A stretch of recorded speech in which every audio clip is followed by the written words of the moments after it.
ho, ho! Welcome back to Ribbon Candy Hooking. I'm Deanna. It's great to see you during this busy season. I'm very happy that you're there. It was hard to get this night together, and I am so sorry I wasn't live all of last week, but it has been an outrageously busy time of year for you too, I'm sure. Holy mackerel. I am already past my first grasshopper, so it sounds like a metaphor or so, but I'm drinking a nice glass of water so I can join in with the fun tonight. But Merry Christmas, Happy Holidays to everybody. I feel like we haven't seen each other for such a long time, and it was just the 1 week that I was away for Teddy's birthday, and it is good to be back for gallery night tonight. Now, I didn't get a ton of submissions, and I think that's because I announced it late. I am so sorry. I will run another one in like 2 weeks just so we can kind of catch up with all of our respective projects. But for tonight, I'll probably run a short show because I hope you can't hear it. But right down this, I'm at my mom's house. Right down the stairs, there is a movie going on. Is it The Apartment? I think it's The Apartment. We just watched the old Scrooge, like the dramatic Scrooge, not the musical, and Scott with what's his name, something Scott as Scrooge, George something Scott, right? And then White Christmas, and I think they're watching The Apartment, which is fine because I don't consider that a Christmas movie. But I think as soon as I go back down there, we're going to put on Christmas in Connecticut. So I'll be with you for about maybe an hour tonight. But I do want to look at the beautiful pieces that many of you have sent in for tonight. And I will let you know if you're watching, particularly the recorded version of this episode, that we will run another gallery night sooner rather than later because I know everybody is up to their armpits and eyeballs in busyness right now. And I would like to check in again and see what everybody's working on. I feel terribly out of the loop.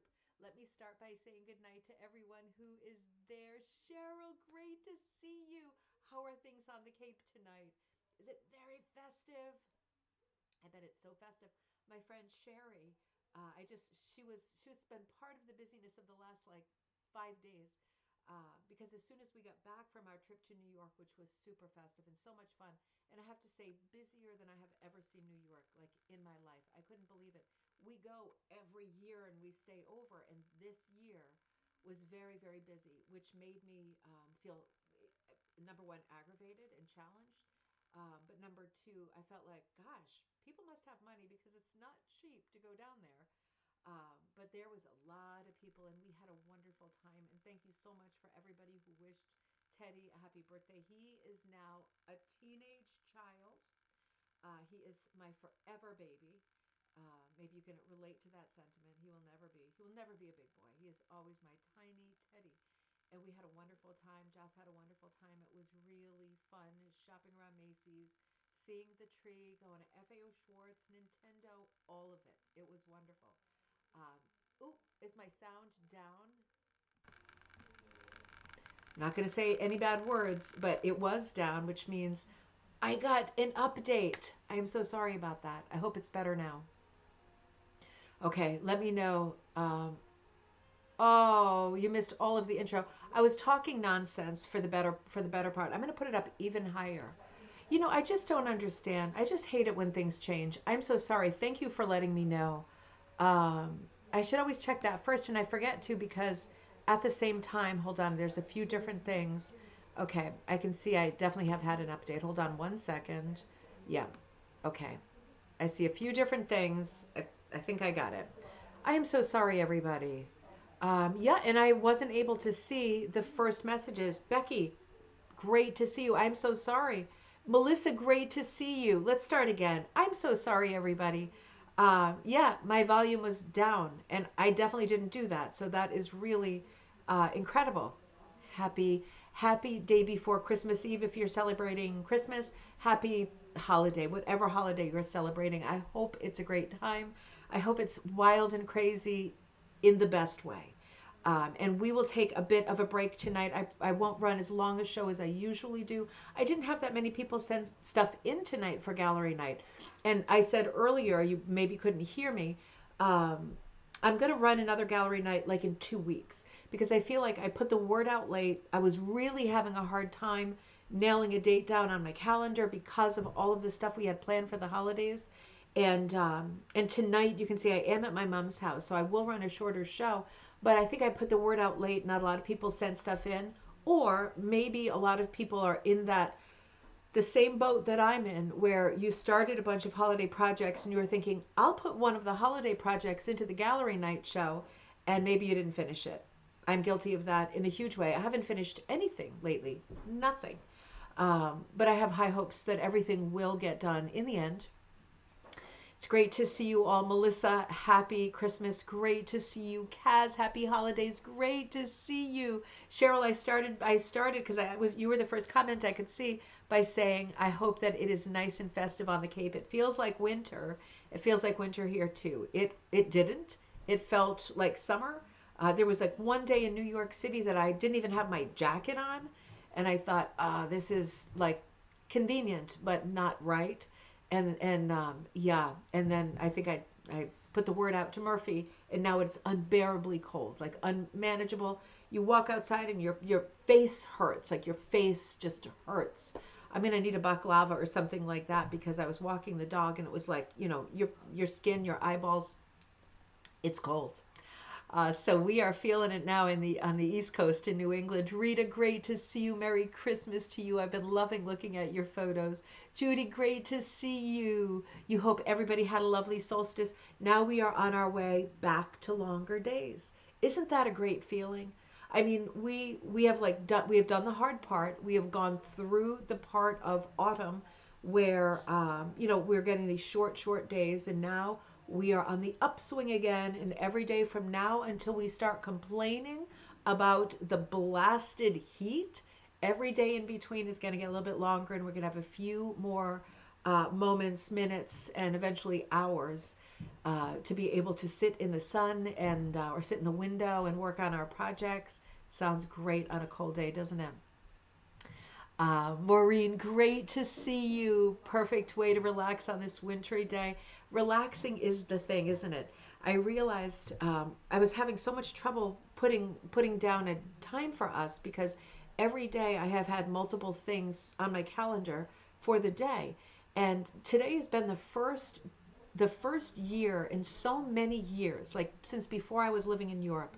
I think since I was single, really, that I did a bunch of things and met with friends I haven't seen for a long time. And actually, instead of just like doing things in groups and going, hey, good to see you, very good to see you, I actually made dates and sat down with friends who I never see, and had a meal and undivided attention. And it feels great to do that. When you're feeling good, it feels great to connect. And it's been a lot of that. So I'm so sorry for the delay in getting a show up. We will get back to normal. We have a lot of stuff on the calendar. For the next few days, right? I'll be celebrating Christmas, and it's going to be a little bit crazy here. But I will say that starting tonight after the show, I will drop the first installment of our next story, winter story. If you remember, last winter we had not a choose your own adventure, because I don't need to be slapped with a lawsuit, but we had an electure entanglement that was based on the character of Jane Austen. I almost said Jane Eyre. Jane Austen. So of course she is a real person, and it was loosely based on the events of her life. But I created an adventure, a sort of a mystery adventure that happened in London, in the 1820s, and it revolved around Jane Austen and imaginary family members, and it was a lot of fun. It was quite a few installments, and I would put up a short chapter, and I would say, so what do you think? You want to do this, or do you want to do this? And people would read it and choose and say, I would like it if she did this or that. And I would look at the majority of what people said, people answering on the thread, people answering on YouTube, people sending me private messages, doesn't matter. I take a tally, I write it down on a piece of paper, and then I write the next chapter based on short. These are short chapters, like one page, based on what was said before. Now, last year for Jane Austen, I think I put out maybe 10 or 12 patterns. And for Patreon members, huge thank you always. All of the patterns were free downloads. So Patreon got all of them as they happened, as the story continued. And otherwise, they were up on Ribbon Candy Hooking as downloads or as patterns that you could order.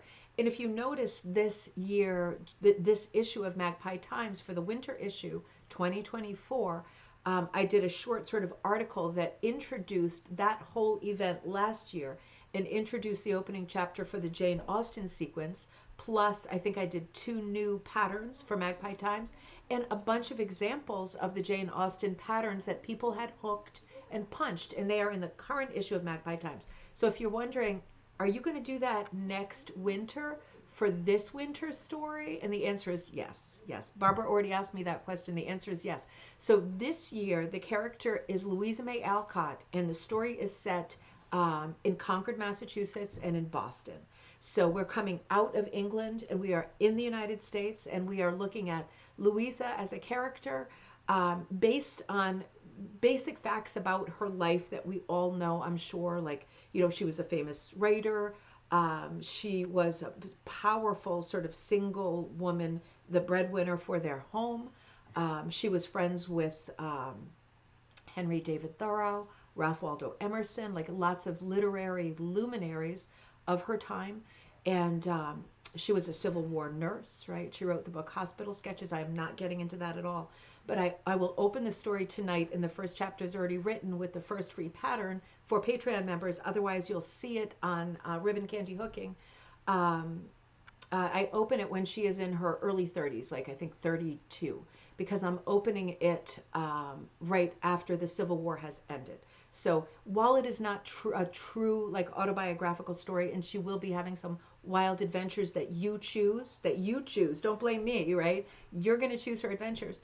And I'm just going to give you options as we go. But I have about 15 patterns ready to go that are period appropriate, that are about Louisa, her life, her hobbies, the way that they would have celebrated Christmas in the early 1860s in Concord, Massachusetts, right? In Orchard House, which is the house she lived in, that she called Apple Slump because it was such a dump. Even when they lived in there, it was already a very old house. It was built in like between 1690 and 1710. That's an old house. So it was old when they lived in it. But that will start tonight. So be looking for that series of patterns. I think it will be a lot of fun. I'd love to see people hooking them and getting involved. And whatever you finish, just remember, it's a long ways away, but remember next winter, I will be scrounging around and looking for your finished Louisa patterns for the winter. This is incredible to say this out loud. 2025 issue of Magpie Times. So that is coming at you quickly. That will happen tonight after this live show. Cheryl, great to see you. Judy, Rita, Maureen, great to see you. Becky, great to see you. Yep, no, it was totally me. It wasn't you, it was me, as usual. Kaz, same here. Let's see, Nikki. Oh, welcome back, Nikki. Great to see you. Did you end up finishing your piece? It was coming along so beautifully. I bet you finished it. You're like a fireball. Dee, great to see you. Merry Christmas, happy holidays. White Christmas is so good. It is so good. I love Holiday Inn too. I know there are some very naughty parts in it nowadays, but I do love some of the songs in it, and I love the song Snow that I think appears in both versions of that story. I hope you all are going to watch Christmas in Connecticut, which we'll watch tonight, and also The Bishop's Wife, which is, I think, my all-time favorite Christmas movie. We will also watch a great lesser-known movie called The Shop Around the Corner, which is a fantastic movie. I talk about it's an old, I think, 1940s. I talk about it every Christmas, and I hope that you'll turn it on. It had Jimmy Stewart, very early part for him. It is set, I want to say, like in, I don't know, Hungary or something like that. I forget where it's set. It's somewhere in Eastern Europe, but they're all speaking with American accents. And it's about a little shop where a new shop girl comes, and it causes lots of trouble, and she ends up getting involved with answering personal ads, looking for someone and finding someone. And I'm not going to do any spoiler alerts, but that movie, Shop Around the Corner, is the basis for the musical She Loves Me, which is one of my all-time favorites. More famously, also the basis for the movie You've Got Mail. Like, for real. It is like the story. So you will love watching that too, I think. I hope you're going to turn some fun stuff on after me. Okay, good. So I am back full volume. Let me just finish with my hellos. Paula, great to see you. Happy Monday night. I almost said Friday night. Happy Monday night. My word. Teddy had a very happy birthday. Thank you, Nikki. He was he just was like a pig in you know what. He loves New York City, which is incredible because he is an autistic child. He loves the sights, the sounds, walking around. He's getting to know his way around. Just wonderful. Oh, Nikki says, is everybody working on Hivemind for February? Good thing you said that. Let's look at that really quick before we get started with gallery. Kathy, great to see you in New Hampshire. Oh, I bet it is dangy cold. I bet. Oh, there's a lot of people on today. I was afraid there'd be nobody on because it's such a weird in between time. I'm so glad. Goretti, great to see you. Lisa, great to see you in Pennsylvania. Merry Christmas to you too. You watched the tips and tricks video today. Nikki, you're catching up on all of those old videos. Well, they're early videos, but they still are true. I'm so glad. I'm glad that that helped. Hopefully that helped. That'll be a lot of fun. Sandy, great to see you. Welcome back. And Melissa, you're watching a documentary called Orchard House, the House of Little Women. It is a beautiful house. We went there last winter, but remember this year we went to Concord for Thanksgiving and Orchard House wasn't open yet. It might have been open, but it wasn't decorated for Christmas, and they weren't running the first-person tours where they pretend to be the daughters and the family members, which is so much fun. It is a beautiful house to tour. There are a lot of literary houses in that town. One of these days we got to go together. Cindy, great to see you. I just put your piece in at the end. It's going to be the last piece. Great, it came out really well. Dave, great to see you. Holiday greetings to you too. It's snowy in Toronto. Hard cider, that's one of your faves, isn't it?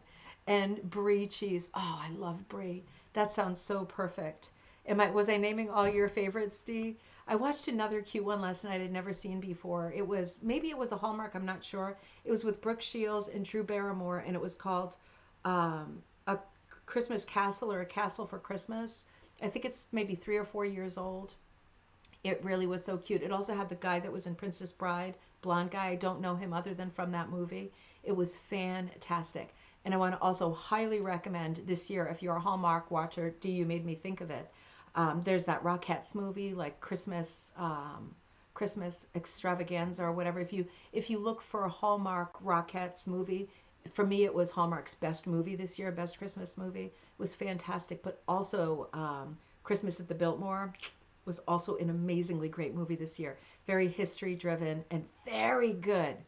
Yeah, great to see everybody. Great to see you. Let me know if you have ones that you watch that I might not know about, because obviously The Holiday and all of those, but the classics, Miracle on 34th and Wonderful Life and all of that, of course. But I'm always looking for more and different ones that I've seen before. Let's come back to Hivemind, because I put that out in all of the busyness of the season and the visiting with people, and trying to not feel like I'm spreading myself thin, but trying to feel like I'm present and there for people I love and I want to be there for in person and visit with and connect with, particularly at this time of year. Between that, my head has been very, very busy, chaotically busy, thinking about the next magpie. I've been working on that like a dog, and the theme for that, as you know, is busy bees. So bees, pollinators, Wendy, things that, insects, right, bugs, flowers, spring, anything, but emphasis on bees. So if you have a composition to put in, if you can think of a project or something you'd like to write to put into that issue, fantastic. Anything spring related is fantastic. Anything bee or pollinator related, even better. Well, whatever is spring is going to be great for us. It's a narrow category. But because I wanted to be sure that, oops, wait a minute, I got to see this. Dee says, there's one on Prime from last year called This Christmas. It's wonderful.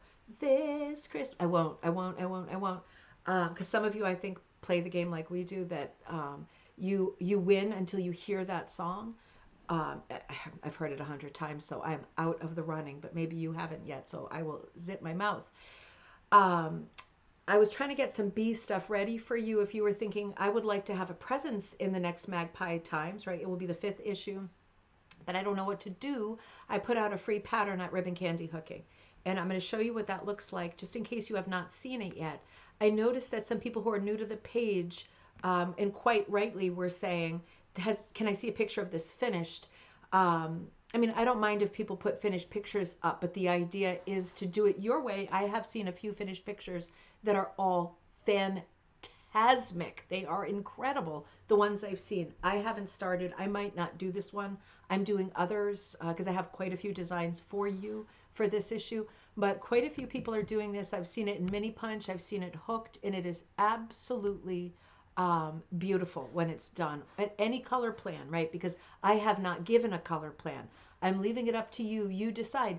Do you want to do some of it like wool applique or all of it? Do you want to do it in cross stitch? Do you want to quilt it? Right? Do you want to applique the bees? Do you want to hook it? Do you want to punch it? You want to tuft it, latch it, lock or hook it? What do you, anything you want. Anything you want, go ahead and do it, because I will be putting all of the hive minds together for an article in the next Magpie Times. So make sure that you are set up to get that done by February 1st and send it to me at either ribboncandyhooking@gmail.com or Magpie Times Magazine at gmail.com.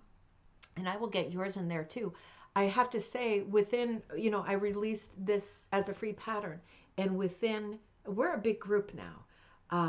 Within like an hour, like something like 150 people had downloaded it.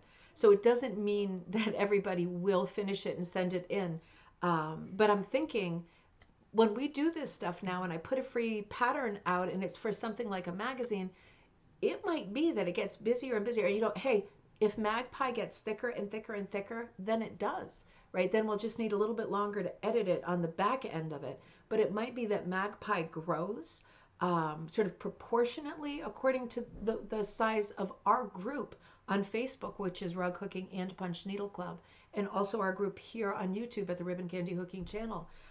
Between all of the places where we get together, there's lots of people joining every day, and they're jumping in too, and that is a great thing. We will never shut the door on people. We will just get larger, happier, and more inclusive as time goes on.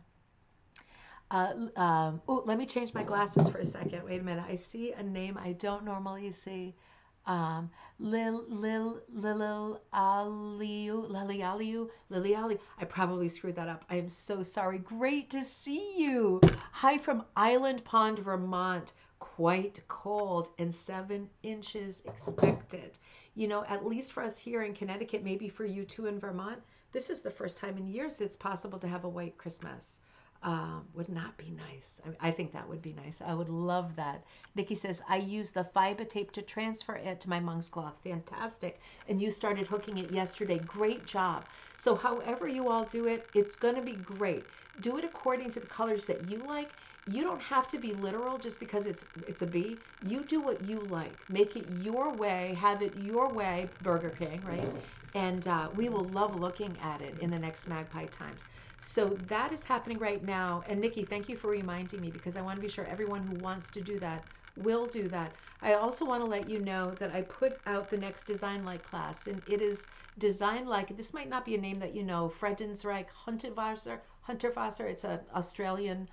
He's an Australian artist from the 20th century who was an architect, an activist, a painter. Very, very, very involved in like all sort of avenues and mediums of popular culture. Very, very famous Viennese artist. And in fact, if you've been to Vienna, you have seen many of his buildings, apartment buildings, public buildings, all over the city. And it's really wonderful work. In the top middle of the image you're looking at now, that is from the Design Like book. And that's a design that I did in the style of Hunterwasser, to give you an example of what we will do in this class. And it is hooked by my good friend Shannon Carter. But Hunterwasser did a lot with shape. It's very shape-driven, very colorful, highly saturated, very sort of down-to-earth, accessible art. It is modern, but it's not abstract. It is wacky, but it is not psychedelic, right?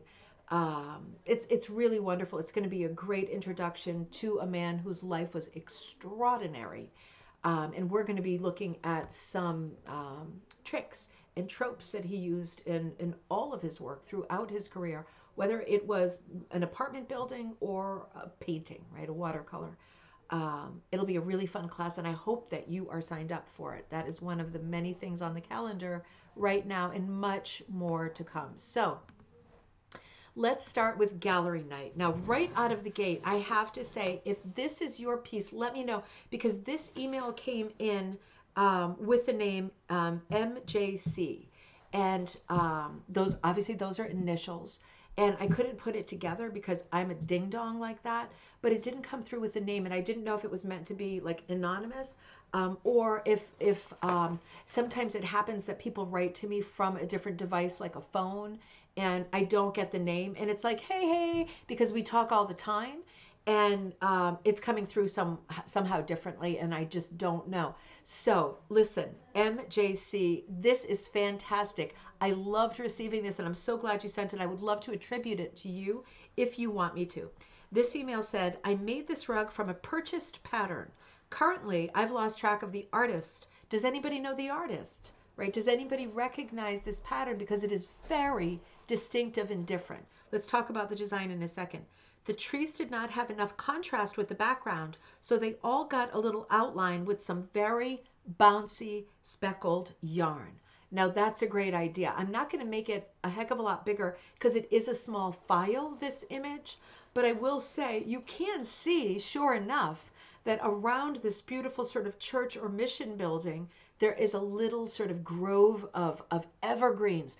And yes, in terms of tonal value, it would be very close. The blue and the green are very similar tonal values, not colors, but they are both medium sort of values and similar. So it could be confusing to the eye if you went ahead and hooked it with those colors. It's a great idea to outline with the sparkle yarn. What a smart way to pop it in a little bit of sparkle so your eye catches a little. Oh, Melinda, it's you. Oh, I'm so glad. Oh, I'm so glad. No, don't be sorry. No, don't be sorry. I just wanted to attribute it, and I didn't realize until it was like too late that I didn't actually have a name attached to it. Melinda, beautiful piece. Thank you. Brainstorm outlining those evergreens with that sparkly yarn. That was smart. And even looking at it on a small screen, which I have to do on my dashboard, I can see the outlining and I can see sparkly, glittery. The trees are really standing out. And that light outline is so smart because it really kind of marries up with the stars in the border and the building itself. A little bit of snow too. Very, very smart. Melinda, you said hard to work, but a great solution. You know, it's so true. Sometimes novelty yarns can be so difficult to work with.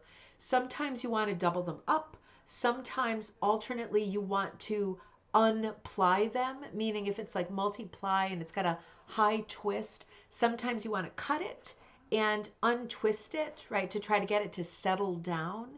Melinda says this rug is about 18 by 24. That's a good size. That's a large rug. But yeah, that yarn was hard to use. And, you know, good for you for sticking with it because the effect is wonderful.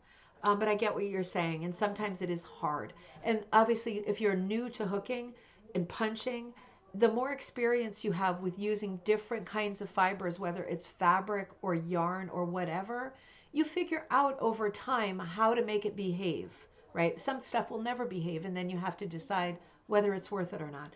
But it is fun.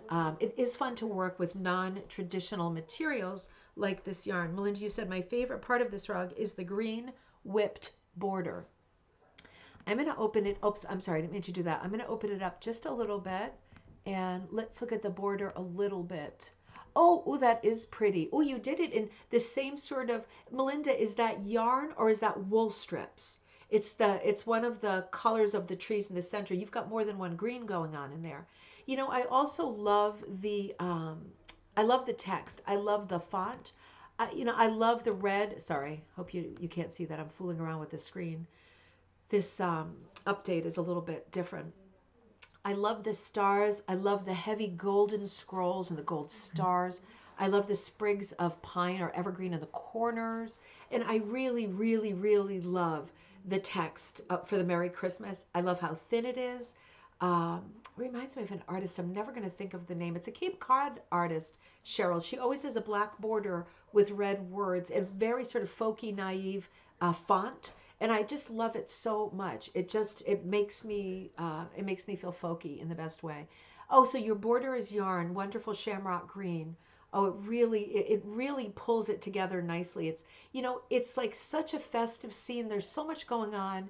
there's stars, there's sprigs, there's scrolls, there's trees, there's snow, there's a church. It's just gorgeous. You did a beautiful job with this piece.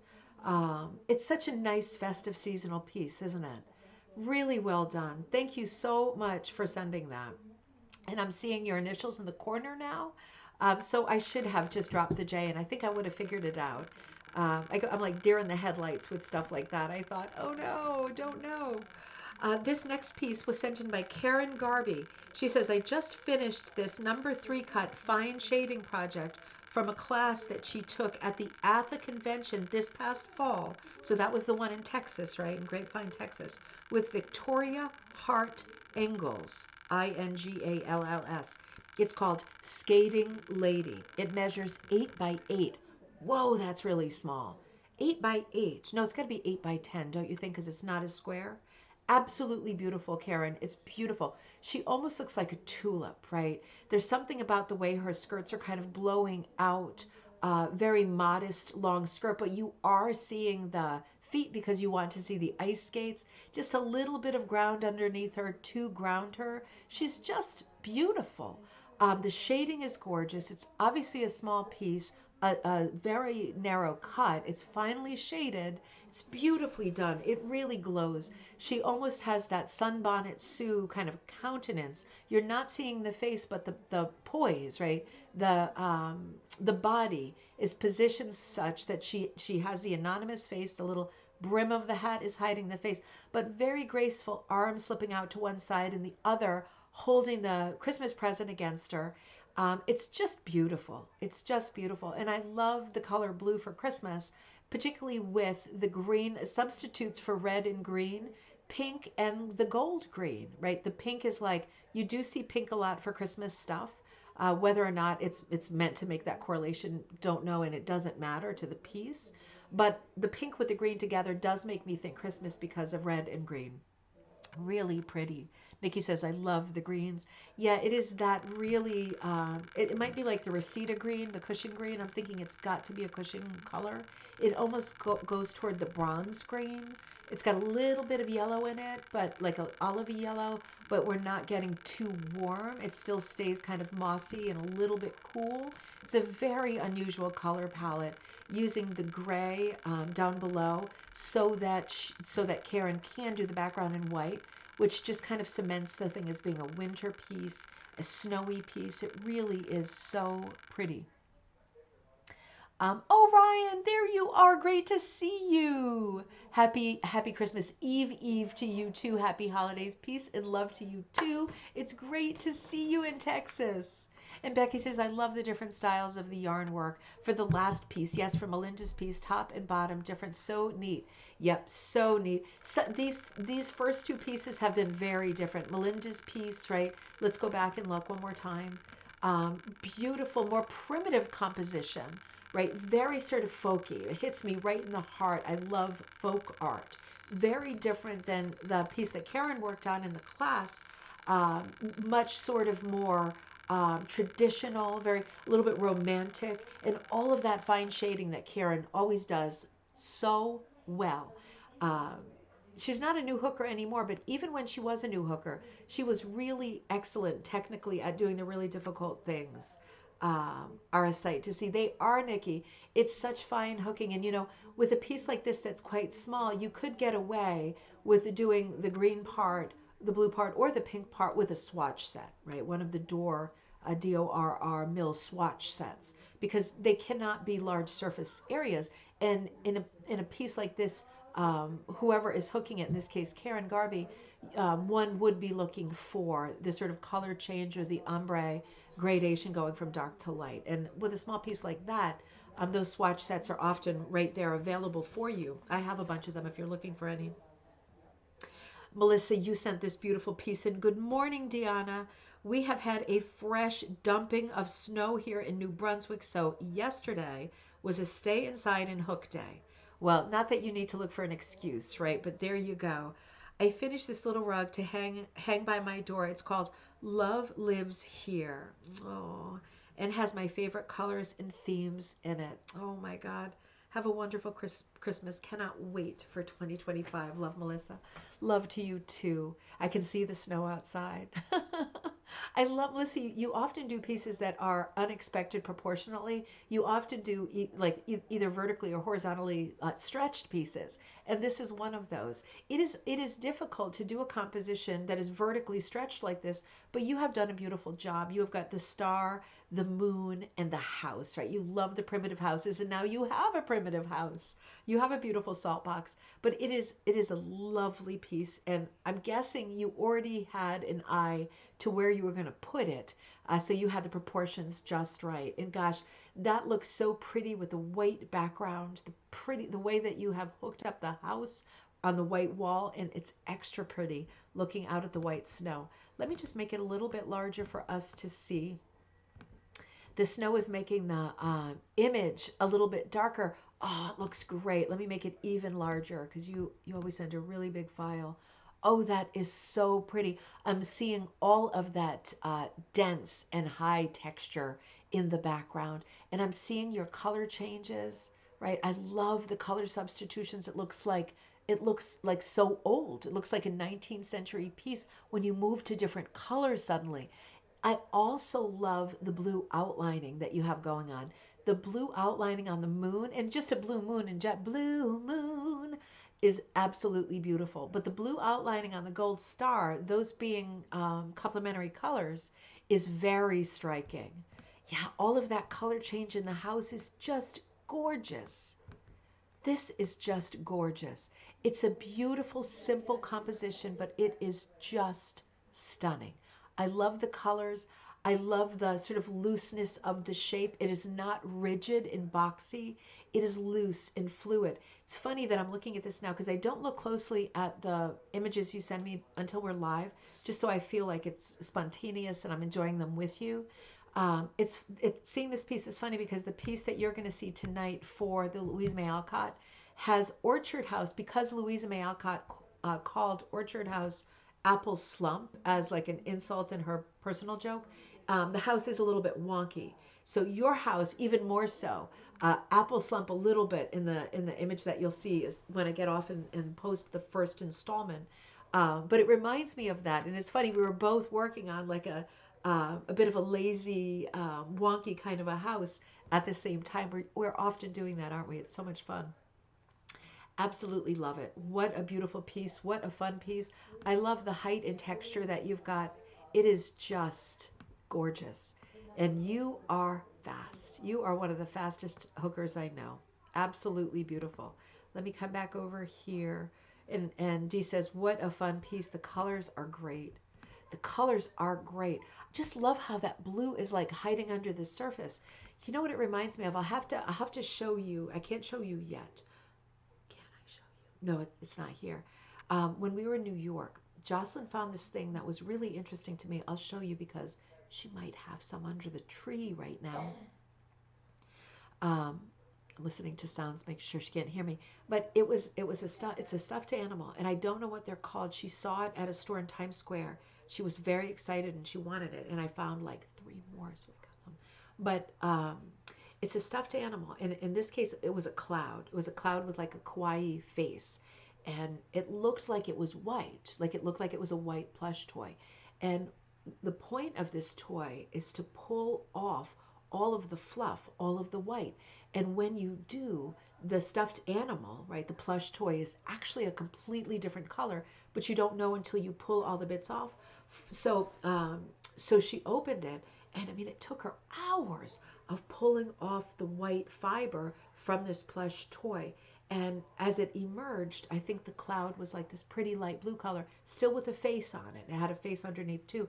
And then you put all of the stuff that you pulled off into the container, which was shaped like a cloud in the first place, like the plastic.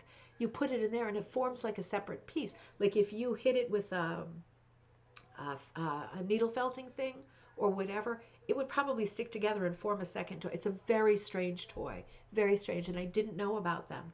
But that's what this piece reminds me of, Melissa, because it's like I'm looking at white, but I'm seeing blue underneath it, and it's making me think of her pulling that layer off of that cloud and seeing a different color of fiber underneath it. I'm seeing hints and tints of a different color, and it teases a little bit, and it really, really draws you in. This, like so many of your pieces, is a piece that really gives permission to change color unexpectedly and as you will, according to your mood, according to how things are going in your rag bag, according to your taste and your whims. It's a beautiful piece, beautiful piece. It's such a simple design, but there's so much happening there. It's so different. It's so unusual. Oops, wait a minute. Here we go. Jessica. Jessica, you sent in the beginning. Oh, Gail, great to see you. Good morning in Australia. And Dee says, what a fun piece. Your colors are great. Colors were super, super fun. Gail, good morning. Happy coffee time to you. Now, Jessica showed us this piece for the last gallery night. And remember, she was working on it. It's a tree skirt. So it was like almost a full circle. It had one seam, right, obviously, you're not going to grow the Christmas tree from the center, and you need this thing to open. So it was a circle with one seam, like the letter C. So you would flap it open, wrap it around at the base of the Christmas tree, and enjoy it. But her point during the last Fluffy Stuffy Fest, is that the actual name, or did you just give it that great name, Melinda? Our favorite tree skirt. Absolutely. And do you remember in the last episode of Gallery Night, Jessica said, I love the tree skirt. Remember, every part of it has to do with her family or her husband's family and their kids. And she said, I'm just like worried and thinking ahead that once it's under the tree, we won't be able to enjoy all of it, right? Some of it will be facing the wrong way and we won't see it at all. And remember, during the last gallery night, Jessica said, what if I cut it in half and made two demis, meaning two half moon rugs, rather than one circle rug? And it is what she did in the end. Remember, we said live, like, oh, be careful. That sounds like it has potential to be a scary project cutting it again, because she'd already hooked it. But Jessica she's up for anything. She's up for anything. So she cut it clean in half, turned it into two pieces. It is now two pieces, and she has the two pieces in two different places. So she can enjoy both pieces, and I think you can see in this example, in this slide on the left, you can see you can join them together, but you don't have to join them together. So they can be a tree skirt, or they can be two demi rugs, two half moon rugs in two different places, and you can see the whole thing, however you want to do it.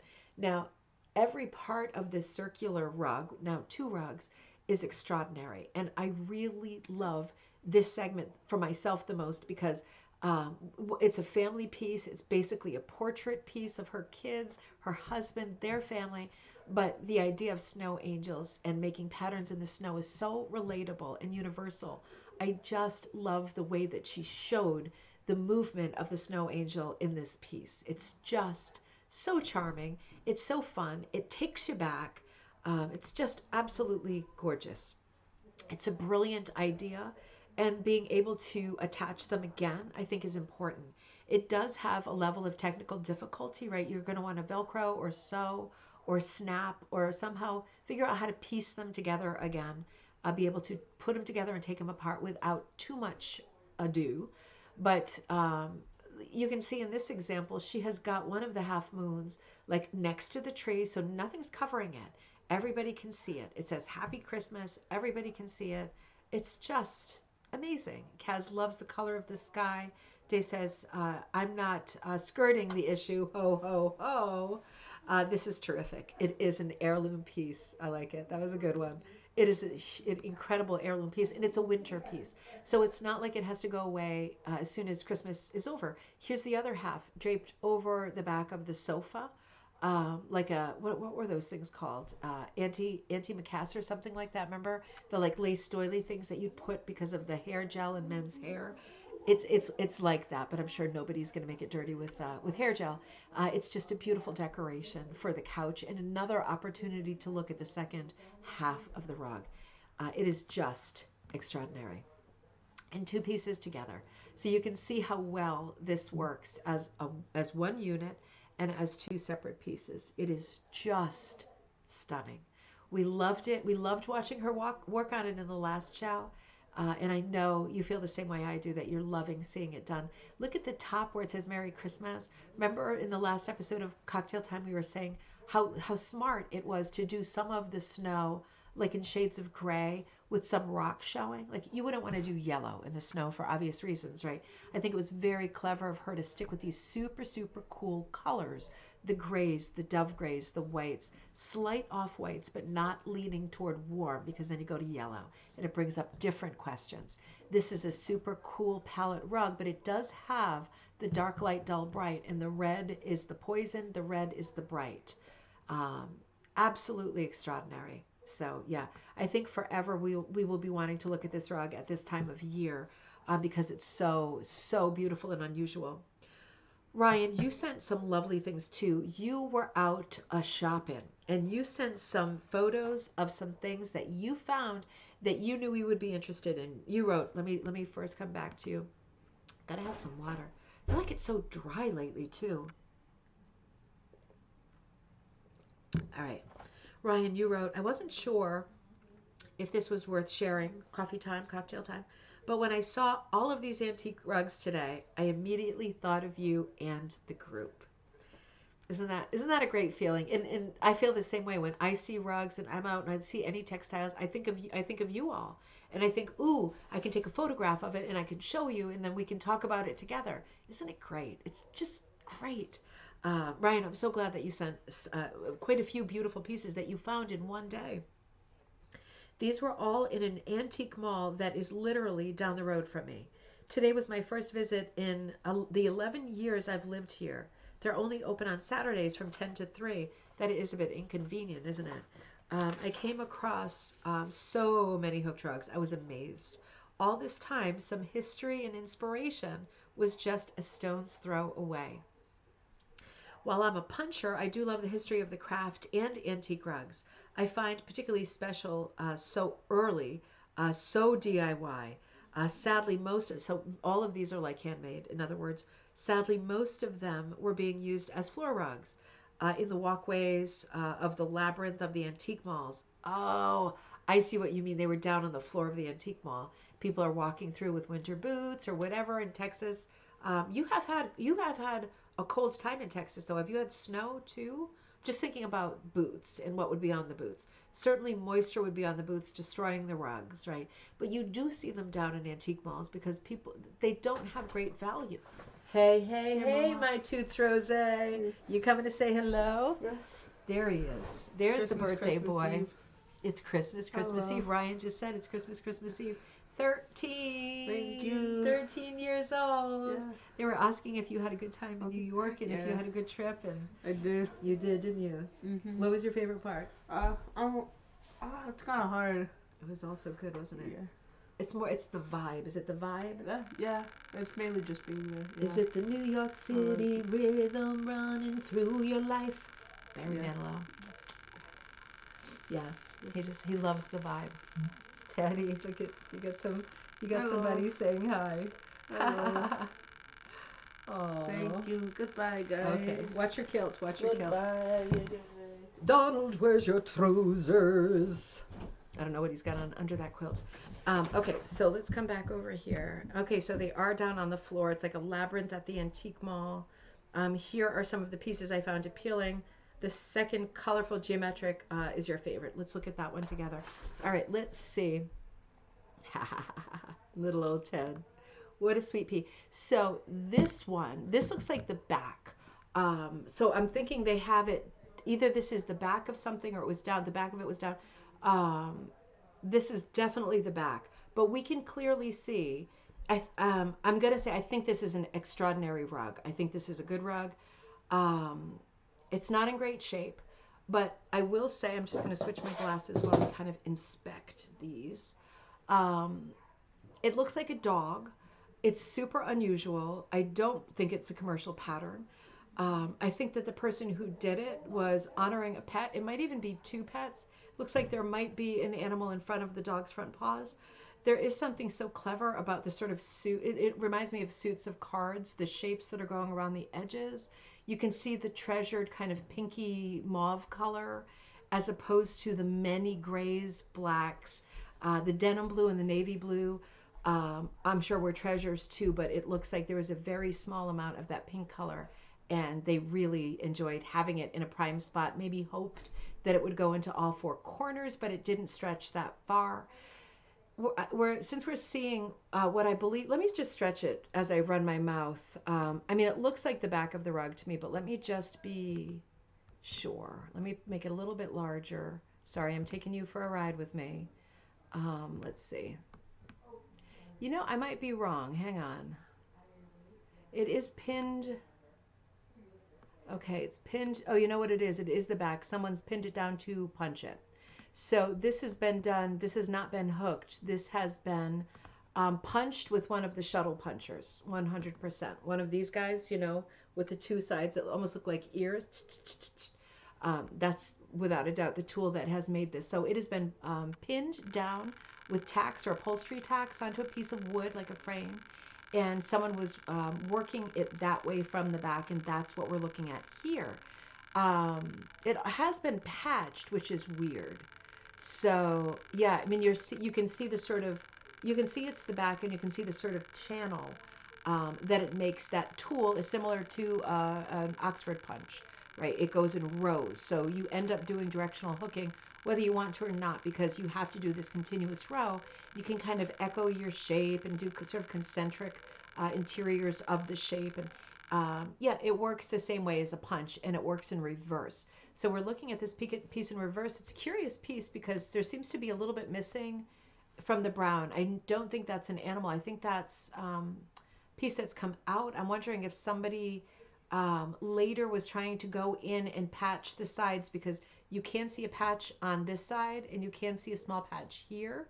I'm wondering if somebody went in to patch and thought they would, oh, there's another patch on the top, and thought they would maybe fix the part that came out in the middle.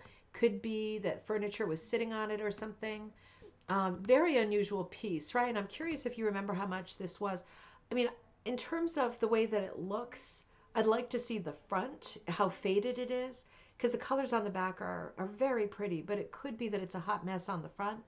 I would be super interested in this piece if I was seeing it at a store, because you know, it's not a commercial pattern. It's not particularly well done. It does have all of that folk art, very naive heart in it. It's very different. It's very different. And I will say, one of the interesting things about this rug is that, yes, there is a little bit missing that seems to have pulled out from the brown in the center, but this is a remarkably evenly worn rug. You know what I mean? Like around the edges.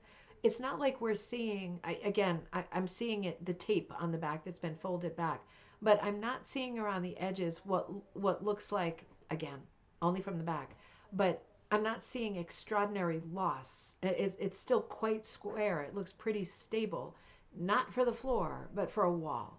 I can imagine this flipped over, and I bet it would be a beautiful piece on anybody's wall. I think it'd be, I'm not going to say an important piece like a Sotheby's Christie's piece, but I would think if this piece looks anything as pretty on the front as it does on the back. It does have a limited color palette. It is an awkward looking dog. I mean, I'm going to stick with dog, but it could be a cow, or, you know, could be anything really. Could be a weasel. It could be anything. Just kidding. I'd be curious to see the front, but I can't see how much on that tag it costs, but I would expect, if it looks good on the front, I would hope that this piece would do $150. And I know that's not a lot of money, but I bet it was priced like even lower, because you often see pieces that are hot mess pieces for like $30 or, you know, even less.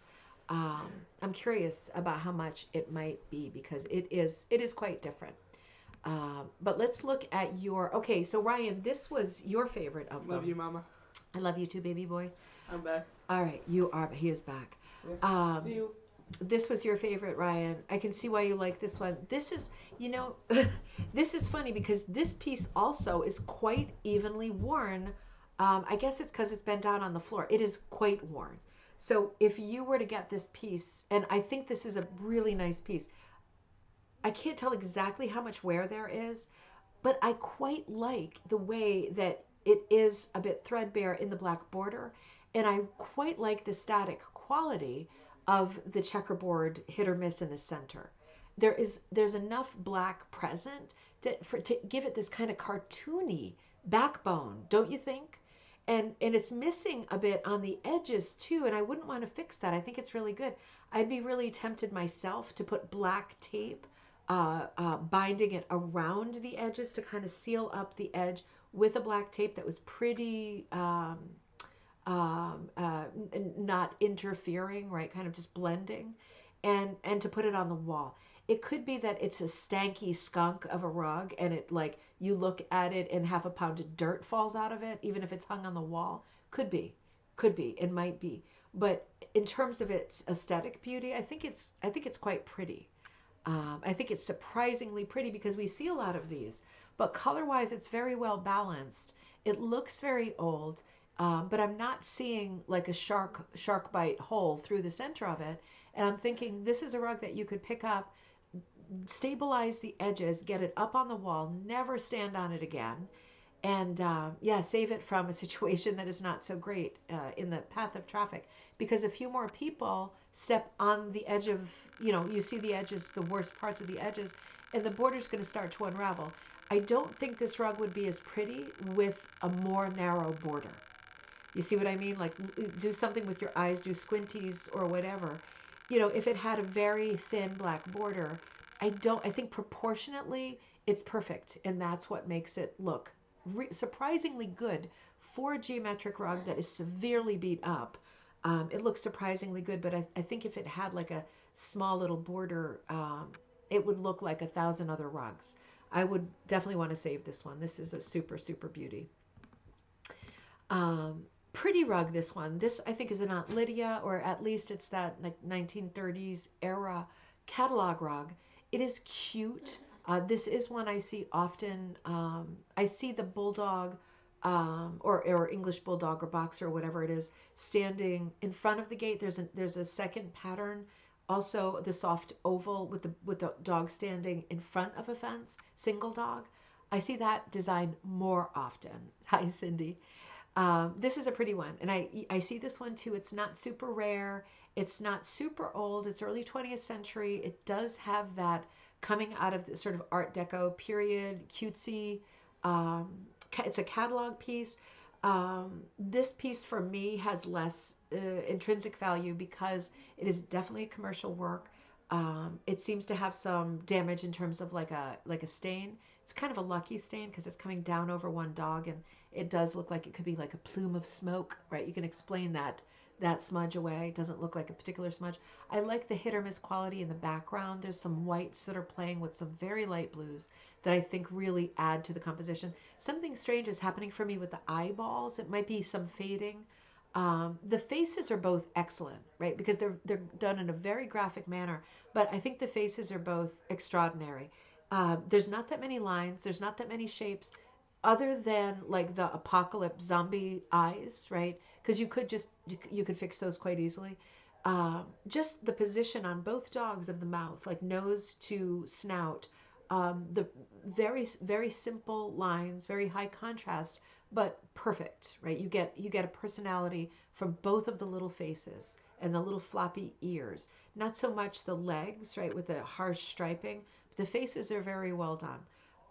It's not bad. It doesn't have as much value because it's a commercial pattern. These dogs maybe looked like the person's dogs, or maybe the kit was purchased as one sort of, one buy with the pattern on burlap and then the colors that the pattern dictated. It is very pretty, but I don't think it has as much value as the last ones that we saw. This is unusual because we're seeing the same pattern again, and we are seeing probably one person bought two, maybe to make one as a gift, or maybe sisters or friends each bought one, and one person got much further than the other. Who knows? Oh, what does it say it is? Can we see something of Terrier's design? Can anybody make out rug size? Let me see. I'm going to see if I can stretch it. I'm just curious. This is being punched as well, so we are seeing it tacked down to a wooden frame. You're seeing the way that it's color planned. It would have absolutely been color planned. What does that say? not something. Can anybody make out that text? I can see um, rug, needle, hook, rug, needle. Yeah, this is another shuttle thing. Without a doubt, it's another shuttle. Something, gosh, I can't make that out. Something hook again. Needle, it looks like needle hook. Um, Terrier's design. Ooh, by, uh, looks like the text changes at the top right, right? Something USA by, I can't make it out. If you can, let me know. It might be that somebody signed it. Oh, Wonder Art. I think it's Wonder Art. Maybe. Do you think? Looks like a WO. It might be Wonder Art. I feel like I'm on Family Feud, right? Yeah, so this is being punched also. So you are seeing somebody who is struggling with this piece, without a doubt. It's a lovely piece. Oh, Black Thread Studio Stitching Cafe. Great to see you catching a bit of gallery night. Happy holidays to you too. It's great to see you. This is a funny piece. I'm seeing over on the right, the far right under that tulip. I'm not sure if that's a hole. I am seeing some spots, and I'm sure you are too, where it looks like we've gone a little bit too hard with the shuttle thing. It could have been a handheld punch like the predecessor to the Oxford punch. But I'm thinking it was the shuttle thing. That was the much more common tool to use. And that was the tool that people called the hook punch tool because they didn't make the distinction. You hook or punch with it. So I think it is the shuttle punch again. And it is a hardy tool. It is a robust tool. It is easy to break your backing material with that tool. Without a doubt, it walks all on its own. It's very aggressive. So it looks to me like this person started, it doesn't exactly look, just looking at the light green color, like this person has been extremely successful with the tool so far. There's been a lot of pulling out. There seems to be quite a few holidays, hard to tell, because on the other side, it could be that the height of the pile is quite high and there are no holidays and the spacing is perfect. Right, with that shuttle tool, it walks on its own, so the spacing should be perfect. But it does look like the light green is spaced way, way more sparsely than the stem color, the darker green. Looks much more packed. But it does look like this is maybe a horror show. I can just feel the frustration looking at the parts that are ripped out and seeing the backing that looks like it's damaged. So needless to say, this can happen. I am the queen of getting triggered, and I can appreciate a good trigger when I see one. This piece is obviously unfinished. It would be fun to grab it and to try to finish it up. Whether you could just flip it over and hook it, right? You'd have to trace the design through with the light box, but it is a charming design, and it is the same design, and it is funny to see two of the same design in the same place. Um, yeah, yeah. And these are simple colors to get a hold of, and I'm sure, and by the way, I don't say it often enough, but I have an enormous collection of old catalogs that people would have shopped from to all the different rug brands. And if you ever find this stuff at a store and you're thinking, ooh, I would love to see like I need a better picture of the thing, the canvas is jacked up, or I'm trying to repair it or restore it, I need a better picture. You can always hit me for, do you think you have this catalog? Have you seen this somewhere? And if I have any kind of quietness going on in my life, I can go through my catalogs and look for that stuff for you. The reason I collect this stuff is so we can look at it together and we can all benefit by using the things that I have found as resources. And if we pull our knowledge and you sometimes say, oh, I might have that too, we can help each other with these vintage projects because it feels great to complete something, right? Particularly something that is distressed like that last piece. This is another pretty piece. Obviously, this is not, if you hear that noise, that is my husband blowing his nose. So, yeah, I'm going to leave it at that. Because if you heard that, then I know that you feel for me because I hear that often. Okay, trumpet times on the first floor. So this is a beautiful braided rug, and there's a couple of things that are unusual about this. It's not in great condition. It doesn't resolve itself well. It resolves itself sort of right at 12 o'clock noon, right at the top in the middle. You don't typically want with rounded rugs to resolve, meaning end it like at north, south, east, or west, because it catches the eye too much. You want to go, if this was a clock, you want to be at like between 1 and 2, or 4 and 5, 6, that kind of thing. You want to be in the middle. You don't want to be north, south, east, west, because it grabs your eye too much. It could be that the person ran out of material and there was no choice. Doesn't really matter. It's a lovely folky piece. Pieces like this, unfortunately, really don't have value. This is not a multi-strand braided rug. This is a 3-strand braided rug. It looks a little bit like a multi-strand because there's a lot of white, right? That's unusual. Typically, we get darker colors with rugs like this. This might be like sheeting or something like that. We don't usually see a lot of whites. White was not a super desirable color for rugs for obvious reasons, right? You can see all of the footsteps and staining on it. The sort of prestige of this rug is the color yellow, which only appears at the center.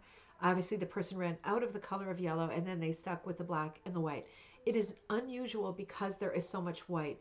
And when you get white, right, because it's yellow and white and then it's black and white, in both cases, their white is present, right, throughout the rug. You get a pattern, right, and then it starts to look like a multi-strand braided rug, but you can see the individual braids and you know that it was laced, right? It's not a braided in rug. But it's an unusual rug because the shape is unusual. It's like it wants to be a runner, but it's a little bit too fat. And it's very unusual that you would drag white from the center right out through the rug and that one would have this much white in making a scrap rug, right? Really, really unusual. It is very different, Corey. It's different, and it's a fun piece. And these pieces, whether you want them, I mean, as a display piece, it's flawed, right? It's got some obvious flaws, but in terms of a piece to look at, relate to, connect to, dream about, it's a great piece because it brings up obvious conclusions, trains of thought. It reminds us in our craft, whether you're a braider or not, about good, better, best in terms of finishing, materials, colors. What does happen when you use one color? Introducing yellow and later black. But what does happen with a braided rug when you have white throughout? Well, you get a very regular static pattern, and it will look like this. It's very unusual. I'm guessing this is the better side because that's the side that we're seeing, um, which makes me wonder what the other side could be.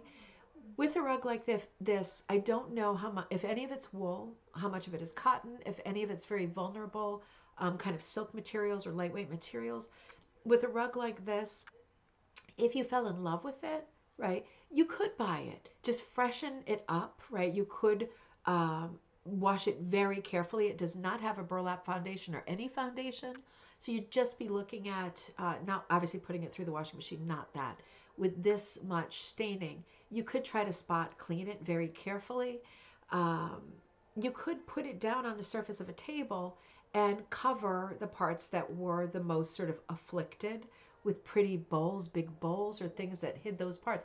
Because the idea of that yellow and white in the middle is very sunny and cheerful and moving toward the black and white. It's graphic, it's very Art Deco, it's definitely an early 20th century rug. There's a lot of history here. There's just a lot of damage here too, and it doesn't look pretty because it's stained. But I think we are the people who are most inclined to feel that it is pretty and it does have charm and it is special. Ryan, thank you for sending that one too. This is another one that you found up the road. This is a pretty one. Actually, no, I don't mean that. I don't like this one at all. But I can see it has merit, right? So this is a much more, this is a commercial design. This would have been a catalog design. I don't know which catalog, but I would bet my life on it. This could even be a 20th century pattern that was done, that says handmade but wasn't actually handmade. It looks like it might have that kind of cheesecloth backing to it that has already ripped off. It could be that that's just the edge, that someone didn't trim down the edge and it is handmade. It looks very dark and dense and the black in it, to be hand hooked. I have my suspicions about whether it is truly hand hooked. It could be punched. I do see a little variation to the black, right? And certainly we move toward antique black on the far right near the flowers where the color has changed. So it's possibly a hooked rug. It's very hard to tell. I would want to be flipping it over. It is certainly a commercial design. Melanie, you're right. That braided rug did look leopard because of the colors. That's a great, like it looks spotted. That's a great thought. This is very grand, isn't it? Just the design of it is very grand. The bows bring in a feminine kind of element to it. I'm not being sexist, but it was meant to appeal to women. Pink bows. Coming in with these swags of these yellow, sort of yellow, pinky carnation roses, whatever they are, maybe gold. It is a rather grand rug. It's a busy rug. It's meant to be a more formal rug. It is not. It's a beautiful rug. It's great to look at. It represents the early 20th century style, where people would want to order rugs from catalogs, and they would want to make them to look like bought rugs, right? They would want to make them so well that people thought they were bought, right? This is one of those rugs. This is not a folk art rug. This is not something that a folk art collector would buy. This is an example of that moment of life at the early 20th century. And for that reason, it has its own merit and its own charm. And Nikki, you love the ribbon bows. They are pretty. The coloring on them is pretty. I guess I don't like the color palette. I'm not a big fan of pink and yellow together, and that throws me. And in this case, the black background is so severe, but it is pretty. I'm not sure I like that outer border of the lighter color again.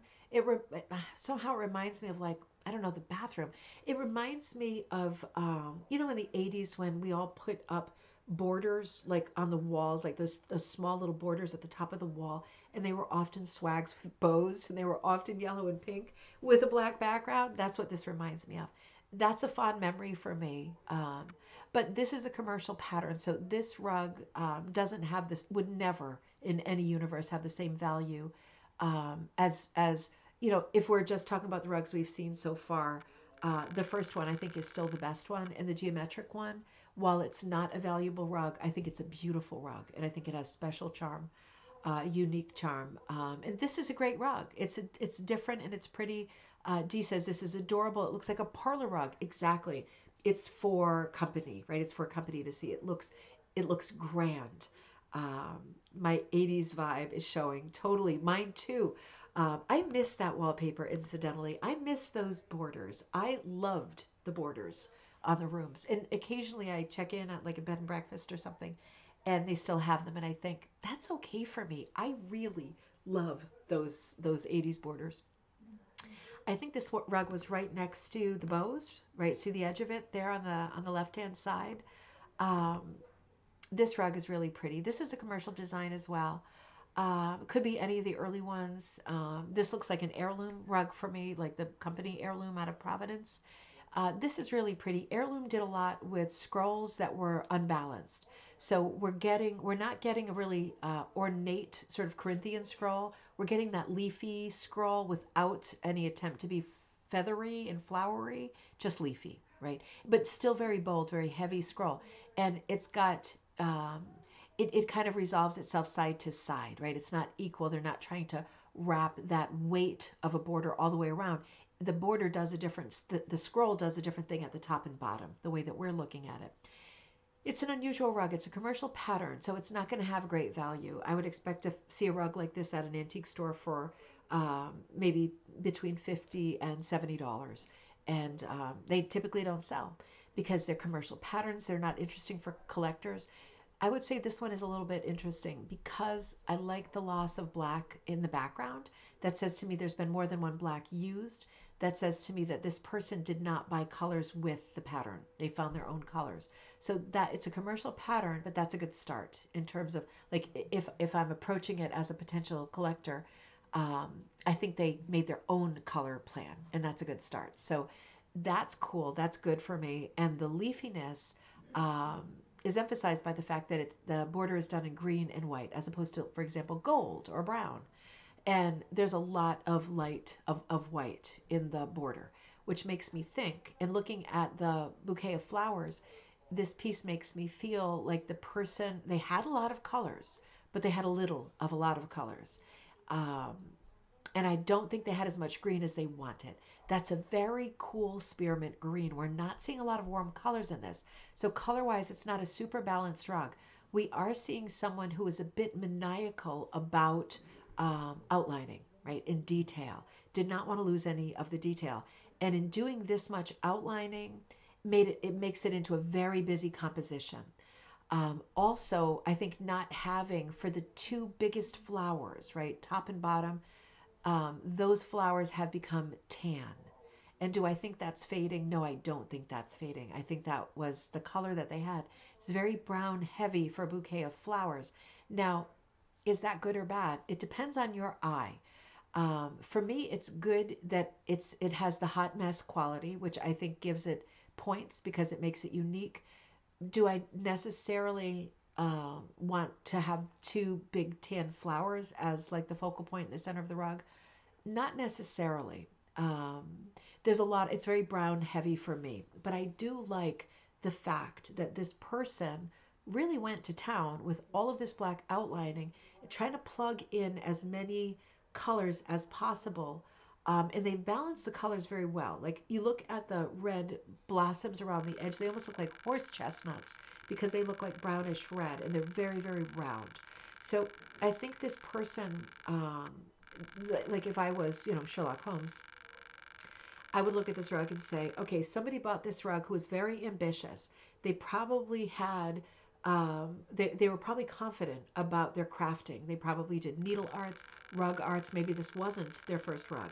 They didn't feel that they needed, wanted, or maybe they couldn't afford to buy the colors that went with this rug, and they felt confident that they could do this on their own. And this person had enough skill to be able to not be afraid of a large rug with an intricate pattern like this. And they went in and they outlined everything carefully, very methodically, systematically. And they said to themselves, lots of flowers and leaves here. I better find a lot of colors. And they did. And they plugged in as many as they could. But at the end of the day, there is for me a loss of rose or flower colored flowers. I could use a few more flowers that are colored in flower colors. With a primitive rug, seeing flowers that are done in browns and stuff, you think, well, hell, they did the best they could. It is what it is. But with a rug like this, it's a flower rug, and it's hard to see flowers that are in browns. But it is an unusual rug. And, we nitpick with stuff because we look at rugs only. That's all we do. It is unusual. And I think for the fact that it's a curious rug because of the color plan and because it is well done. It's like it's fair. It's a very nitpicky person who did this rug. They did it well. Technically, it's a well done rug. They were very, very cautious with the way that they approached this rug. I'm not sure it's a complete success, but it is a curiosity. And I think for that reason alone, it's worth having a rug like this. If you're not overwhelmed with rugs and you see a rug that is this oddball at an antique store, it is a fun rug to pick up because, again, you could clean it up a little, make sure it's not like a stinky, stanky, skunky mess, and get it on a surface. And then you could put like obviously not wet things or vases of water, but you could put things on it on the places that are your least favorite places and still have all of this beautiful, unique cooking. Judy says, I didn't love the leafy scrolls, but I think the spot colors in the florals are pretty, particularly those center two with the burgundy and the pink graphic look. Yeah, the graphic look is very good. For me, the two sort of daisy colored, maybe they're like, I don't know what flower that is. To me, it looks like a black-eyed daisy, but it has red petals. Um, yeah, the way it's broken down is very Art Deco, right? It's very compartmentalized. It's extremely graphic. There is no shading happening here. It's very graphic. And that's interesting too. That's really interesting. And the leafy scroll, because it's done in two borders, really reads as a hit or miss scroll. So there is a lot going on in this rug that is really unusual. Ryan, I'm not sure if you're still on, but I'm just wondering what the kind of price range was for these rugs. This is the last one that Ryan sent. So again, in the same antique small in Texas, he's finding these. This is certainly another punched rug. This is a commercial pattern again. Um, Very, very graphic. I would say that this is a 1940s rug. It's got that forced cheerfulness of the 1940s. But it's got that unusual black background because normally rugs of this period, people are trying to do a white background. Brown is a big color, but we're seeing brown in the outer border with this. With this one, we're seeing again a much more formal and fancy border with the very elegant, like very simple scroll, right? We're not seeing a big leafy scroll. We're seeing very sort of measured, heading toward Oriental rug proportions, very controlled border, very simple, elegant, moving a little bit toward like an Asian aesthetic in the shape of the flowers, in the fullness of the flowers, in the repeated pattern of the small flowers of four, right? Whatever that flower is that's like got the four petals, that's really prominent. We're seeing a lot of graphic laying out of different leaves and branches with leaves, right? Lots of different ones. It's almost like sun printing, right? Like ferns and leafy branches onto a material, and you're getting that perfect silhouette. But we're seeing the leaves done in a huge variety of greens, from yellowy spring greens to foresty greens to outright browns, browny greens. And the small flowers are consistently done in lighter colors, mostly white. Some maybe have faded, not sure, but some look a little more blue, right? Could be that the colors have changed. So it's a limited palette, just the greens, the browns, the whites, which is not a color, and the pinks, reds, yellow, right? And the yellows are used, they double down because you're using them for the center of the four-petaled flowers as well. It's a very simple color palette, but it comes off as a very complex rug, although design-wise it's not complicated at all. It's doing a lot of repeating. And it is a very asymmetrical rug, which gives it that Asian look. We aren't looking at a rug that is like a perfect side-to-side mirror image of itself. You can see that the focal point, that big pink and red flower, is off center, right? And it is not a rug that is based on symmetry. It is a rug that relies completely on there being this sort of proliferation of patterning, little leaves, little flowers, right? It depends on that to fill the background. It's a very unusual rug. It's pretty. I don't think it's a particularly valuable rug. This is, I mean, you can see there's damage on the top left. This is the kind of a rug that I'm guessing it's something like, I don't know, 40 something inches long. I would expect to see this rug at a store in this condition for realistically 80. I mean, it could be 80 to 120, but it needs a lot of work. It's a commercial pattern. And although it is quite pretty and I think it has charm and stuff for us to talk about, I don't know that this is the kind of thing that people want down on their floor. And I don't know that somebody with expertise enough to fix a rug would want to fix a rug that is a commercial pattern that is not super unusual. You know what I mean? So this rug might suffer. I think this could be a beautiful rug to put up like on a quilt rack with the damage folded behind, and you would just be looking at the part that isn't damaged because it does have charm. It absolutely does have charm. Ryan, thanks for sending those in. Those were really fun rugs and a lot of fun to look at and talk about together. Kaz, you sent in this little charmer. I just love this piece. Happy holidays to you and your family, Kaz writes. Your trip to New York looked amazing. It was amazing. And you know, Teddy wants to come. Next time I come visit you in Wisconsin, he really wants to come.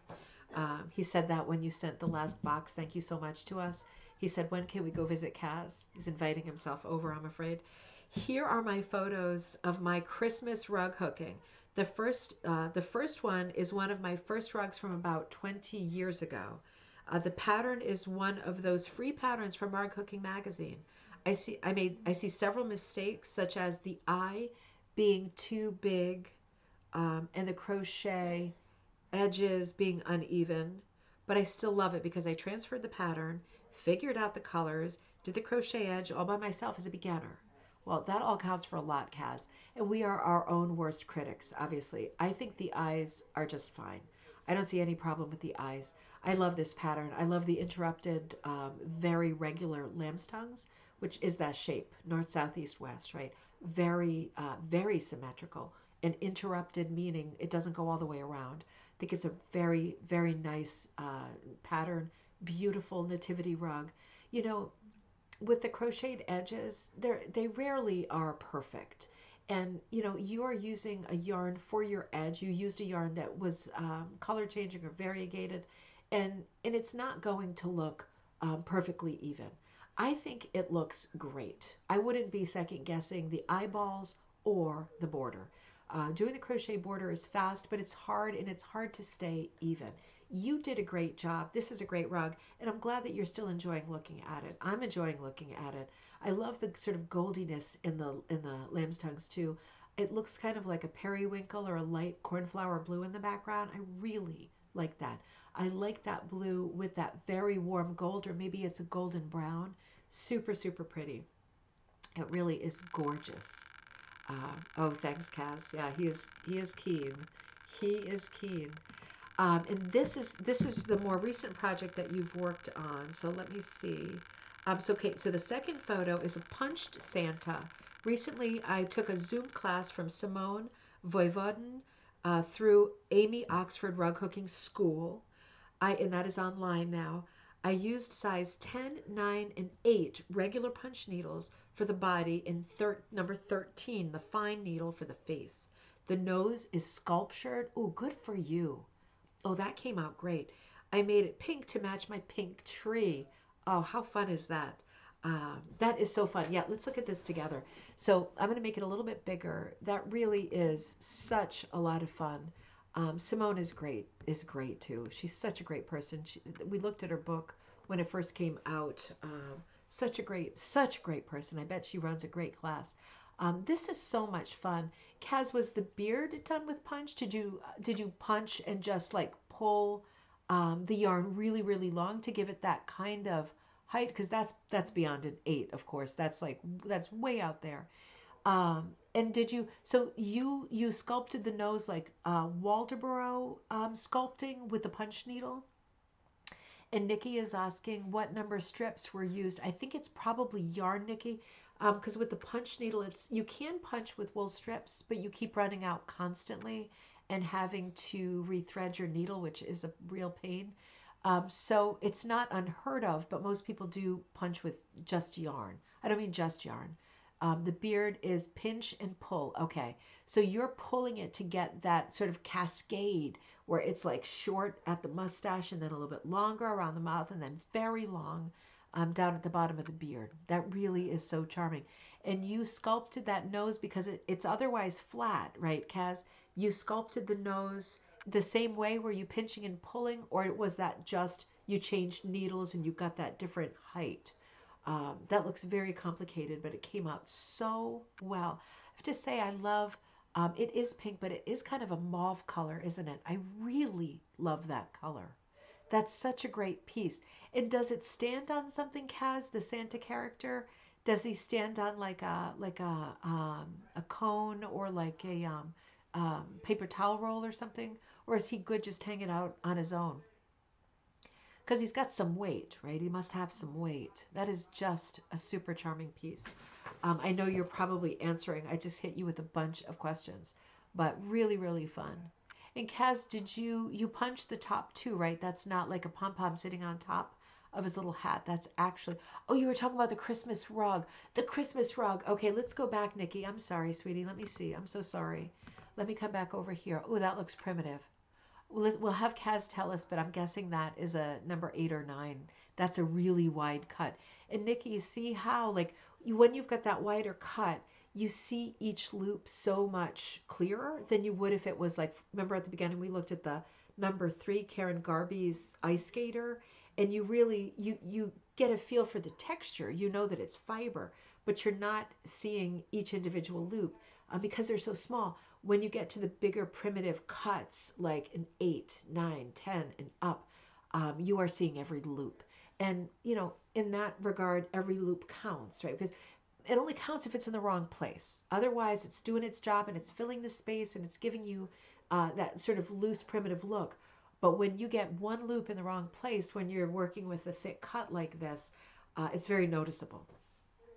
Cass has the nose. Okay, so let's come back to Santa. The nose is punched long and cut. And okay, so it's cut. So for the nose, it's not looped, it's cut.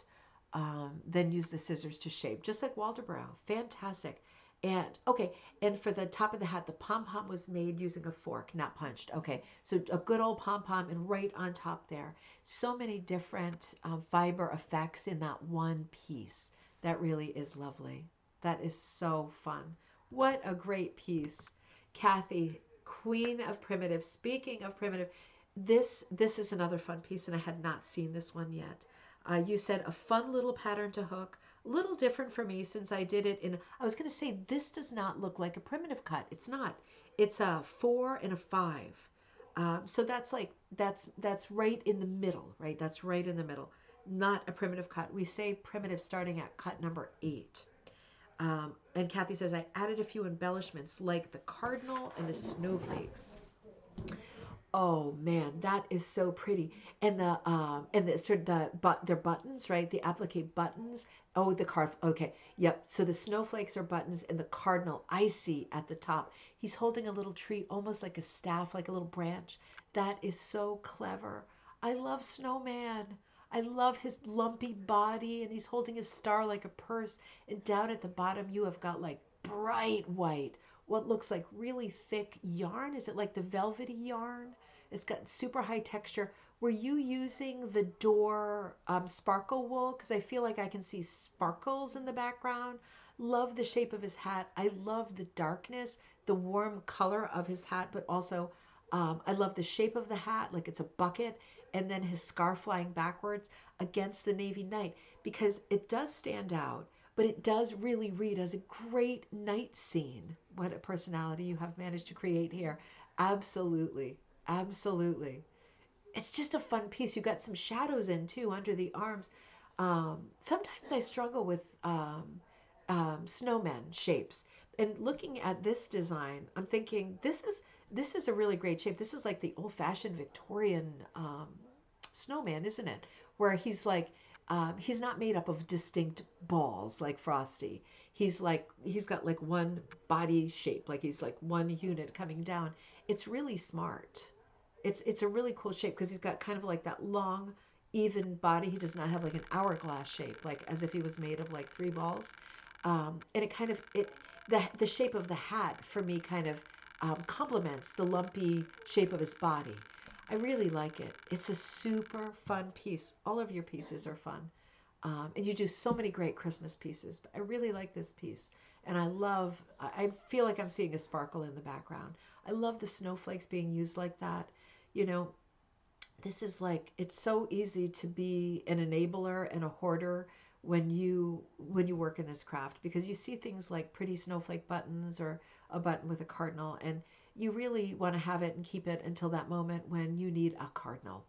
And you know that you will need a cardinal, but you just don't know when. And right, that is the condition, I think, of all rug hookers and punchers, is we live in this weird state of limbo, where we feel like we have to make an excuse for buying cardinals, when we know we will use them eventually, but it might not be for decades, right?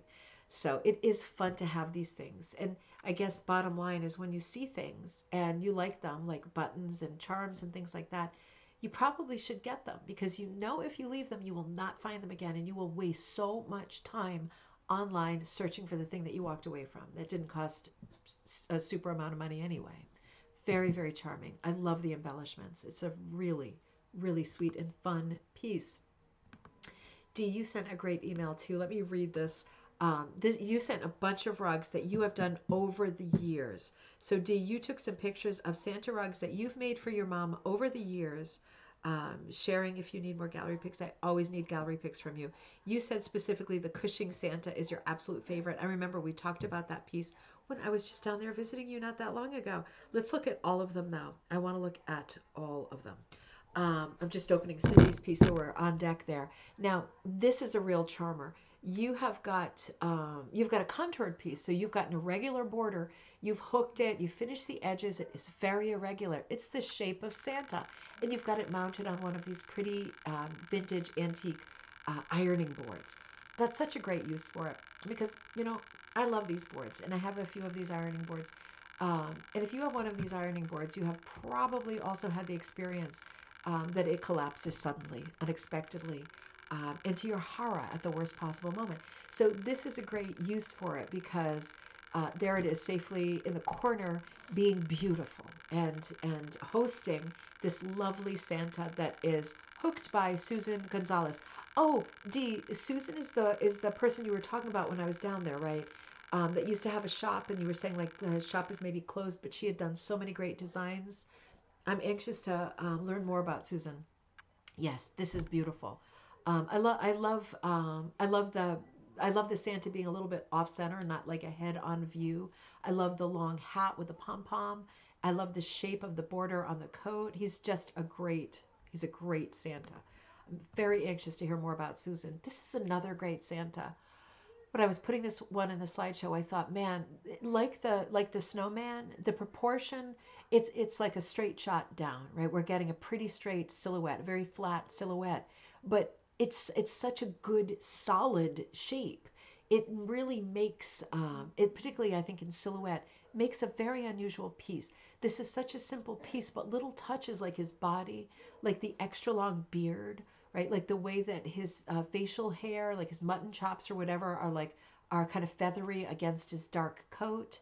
Um, the floor length costume is more of the old world Santa. And we're seeing his kind of elf like shoes because remember the first time that Santa was described in writing, right? It was Clement Moore's The Night Before Christmas, and remember he was actually described as a little old elf, right? Santa was considered like an elf, like a sprite character. And he had a miniature sleigh with 8 tiny reindeer, right? He was not a man, he was actually an elf. And then he evolved, right, with Coca Cola and Thomas Nash and all of that. He evolved into a human Santa. But he went from being a saint, right, an Italian saint, to being forgotten and rejected for many, many generations, illegal to speak of Santa, and then brought back very carefully as Saint Nick, and described as a sprite, right, in the Night Before Christmas poem. And when I see the old world Santa, I'm thinking about Père Noël, Sinterklaas, and the different European versions of Santa Claus in the old world costume. But I like the shoes because it reminds me that Santa was originally a character that was an elf, not not a human character. And it seems like a bit of a hat tip to that. Maybe he's on skates, but I just love that it's different, right? Colors are beautiful. It's a great primitive design. Grady says, now I want to hook a Santa for next Christmas. Me too. So Dee says, this pattern is 2018 Old Tattered Flag, Nick. This is absolutely a beautiful pattern. I like the little pom-pom on his back too, right? Really balances him out. You can see his beard pulling on the front and his hat pulling in the back. Really beautiful. Beautiful Santa. Dee, this is the Cushing one, right? The dummy board Santa. This is a beauty. Another very hard one to hook, but you're excellent. So you got it. And I remember I saw this one. I saw this one at Donna Swanson's place, at Whispering Hill in Connecticut, and they actually had the dummy board with it. Like if you bought it, you bought the dummy board. I wonder if that was the same for you because this would be a difficult one without the jigsaw dummy board to mount, right? Absolutely beautiful piece. Like this is the Thomas Nash Santa, right? This is the human Santa. He has evolved at this point. We are looking at a like Victorian era Santa with his lush costume on. He's a jolly human man, and he's going to now bring toys, right? So I think he's doing like he's either doing shh or the finger right on the side of his nose and up the chimney he goes. Maybe that. Dee says yes, actually. The pattern was a Christmas gift from Cindy. Oh, Cindy, you sweetie. My dad's friend made the board. Oh, okay. Used brass buttons and buckles. Oh, that was lucky. Santa is so lovely. Old world. Absolutely. Yeah, this is like, in the US at least, this is our Santa. Like this is the way Santa is presented in the US as soon as he really takes hold again. He's presented to us like this, right? And even going back to The Night Before Christmas, the poem, I think we often read over the fact that he is not a human in the poem because it doesn't make sense, does it? Knowing what we know now that it's Santa and we know what he looks like. And, I'm listening to a really interesting book right now. Let me tell you, let me see if I can find it. It's on Audible. It's called Christmas Past, and let me see if I can pull it up. It's called Christmas Past. Can I see the... Oh, wait a minute. Let me see if I can tell you who it's by. Well, this is what the cover of the book looks like in any case. It was written by someone who's probably about my age. He sounds like he grew up in the 70s and 80s, so I'm thinking he's about the same age as me. And he goes chapter to chapter, and he talks about things that we associate with Christmas, like Santa, mistletoe, fruitcake, and he talks about those moments. He talks about their place in history, how they evolved, candy canes, how each of these things in every chapter became sort of synonymous with Christmas. Like, this is a Christmas thing, a candy cane, right? Because they weren't always Christmas items. It was like a stick that was meant to keep children quiet in church, as the story goes, and suck on the candy so their mouths aren't running. But now we associate them completely with Christmas. So it's a great book, and it's not a hugely long book, but it tells you about all these different traditions, and he does well with the story of Santa and how it evolved in a nutshell. In a nutshell. It's not like a exhaustive sort of scholarly look at every subject. But if you're interested in just a little bit of each thing, it is the book for you. Oh, Judy, so lush. Yeah, it is so lush. It's so, so good. Such a lot of fun. All right, let's see. Let's keep going. Oops, wait a minute. Shoot, that was my little logo. Okay, let's see. Sorry, I'm locking things as I go. Hold on, we're there. All right. Kathy says the snow is very chunky. Okay, so at the bottom of yours, you had that super thick, much more dense, textured, super white, as opposed to the snowman. He was like more of like an off white. And Kathy, you say the snow is very chunky yarn. It's really a little wider than what I wanted, but I didn't want to blend in with the snowman. Absolutely. And it's always going to be a thing in those situations if you get the super bulky yarn and it's not what you were thinking. It's always going to be a thing whether you want to take the time to unply it and just cut it and untwist it or try to pull some off of it, because that's a lot more time, right? It depends on how much sanity you have um, in your sanity bag. And if it's not enough, then you just hook with it, right? And you go, I hope my hand doesn't hurt that much. It was beautiful, Kathy. Dee, this is another beautiful piece you have done. Your mom is so lucky to have all these Santas. I love this design as well. I love it. I love the sort of peppermint border. It is a regular kind of a border. It's a bit of an optical illusion. I think that's so fun. I think it's so clever. Crescent Moon Pie, great to see you. Great to see you. So this is a pattern by Old Tattered Flag, 2011. This is really clever as well. I love the feather tree. I love the Santa. He's very different again, sort of pinched nose, but I love his sort of walrus mustache and then the super long beard. The swag almost looks like a stick, right, with like the snowflakes hanging like ornaments from it. Very clever. And then the word Santa on top is very clever. It's a very fun piece. I think this is my favorite design-wise of these pieces. I really like this one. He's moving more toward a folk Santa. Not necessarily a primitive piece, right? Because it's the tree and the snowflakes are quite filigree. So is the text. So is the border. But he does have a primitive look. He's a prim Santa. And I love the material that you've used to hook him. It's obviously not a solid color. And it's making a nice kind of woolly pattern. It is really, really charming. Um, I was going to do an abbreviated episode, but I never do I? My mouth just keeps going. Um, Another beauty, and this is a pillow, right? I thought for a second it was a sack. This is a pillow. Another super beauty. You have got a lot going on with this one. Now this is more of an old world Santa with the green cloak, right? So that was never a thing in the U.S. It's fun to see these different versions of Santas. It looks like you've used sheep curls as opposed to, for example, roving to do the hair. I like his little button eyes, right? Like little coal eyes. That is really in the little mouth, like I love that. It looks like you've used quite a bit of soft fiber in this, and it's really an exceptional piece. He's got great movement. His face is great. I love the three-dimensional quality, but you've got some serious business going on in that sack. There's a lot of fine hooking in there. Dee says, I agreed to be a student for a McGowan teacher. This was a very early rug. Honeybee Hive, Jane McGowan Flynn, and Pearl. So this is actually McGowan pattern that Honeybee Hive. It's probably a Jane McGowan if Honeybee Hive is able to do it, because Cushing's got the Pearl McGowans. Absolutely beautiful, and I'm surprised it's an early piece because it looks like a very complicated piece. And there is a nice textured bit at the bottom, the hem of the cloak as well. I absolutely love it in the green. It's very unexpected. My mom wanted a pillow. It's beautiful. Absolutely beautiful. Dee said the teacher had nerves of steel. It came out great. It came out great. She had a good reason for having faith in you, right? This one is precious as well. This one is a lot of fun. This is a primitive one with a marble cake background, and again, it looks like we're looking at sheep curls for the beard. Beautiful, simple, primitive silhouette. Santa's dragging along a tree. More diminutive kind of character. We are looking at more of a gnome type elf character again, right? It's not the big, chubby Santa, right? With his boots, it's more of that old world costume, but we are looking at a small stature Santa dragging a tree along. Very, very fun pattern. I love the primitive edge to it, and I really love the background. That is classic marble cake background. Love the swirls, love the colors. Looks very tea stained. Very pretty piece.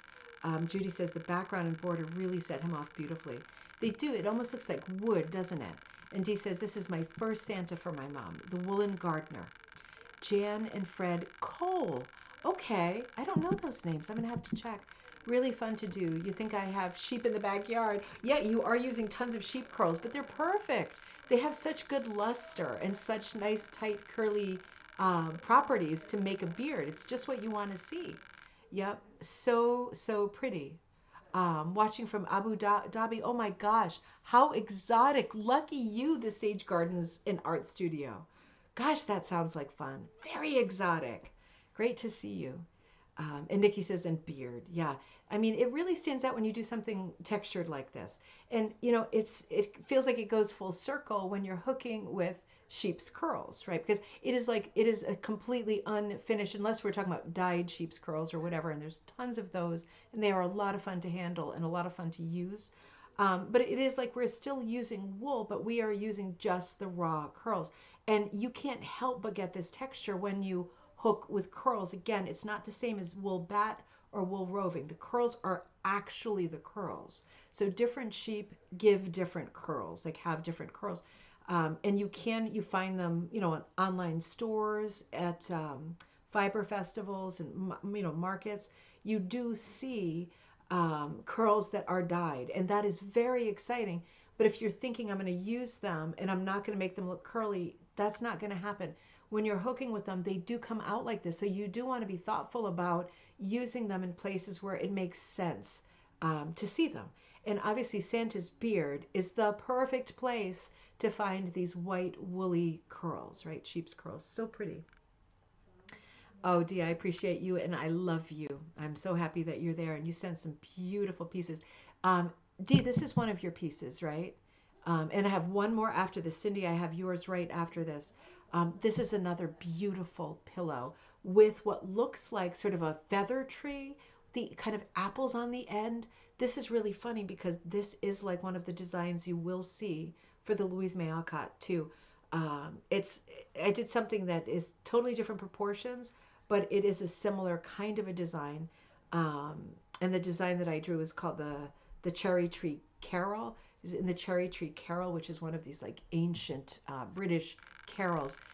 They're talking about feeding Mary cherries and apples. Anyway, the fact of them being big red balls means they could be ornaments. They could also be apples. This is a beautiful, what looks like a primitive style feather tree, presents underneath, lots of texture, right? Lots of color changing. You forgot this one.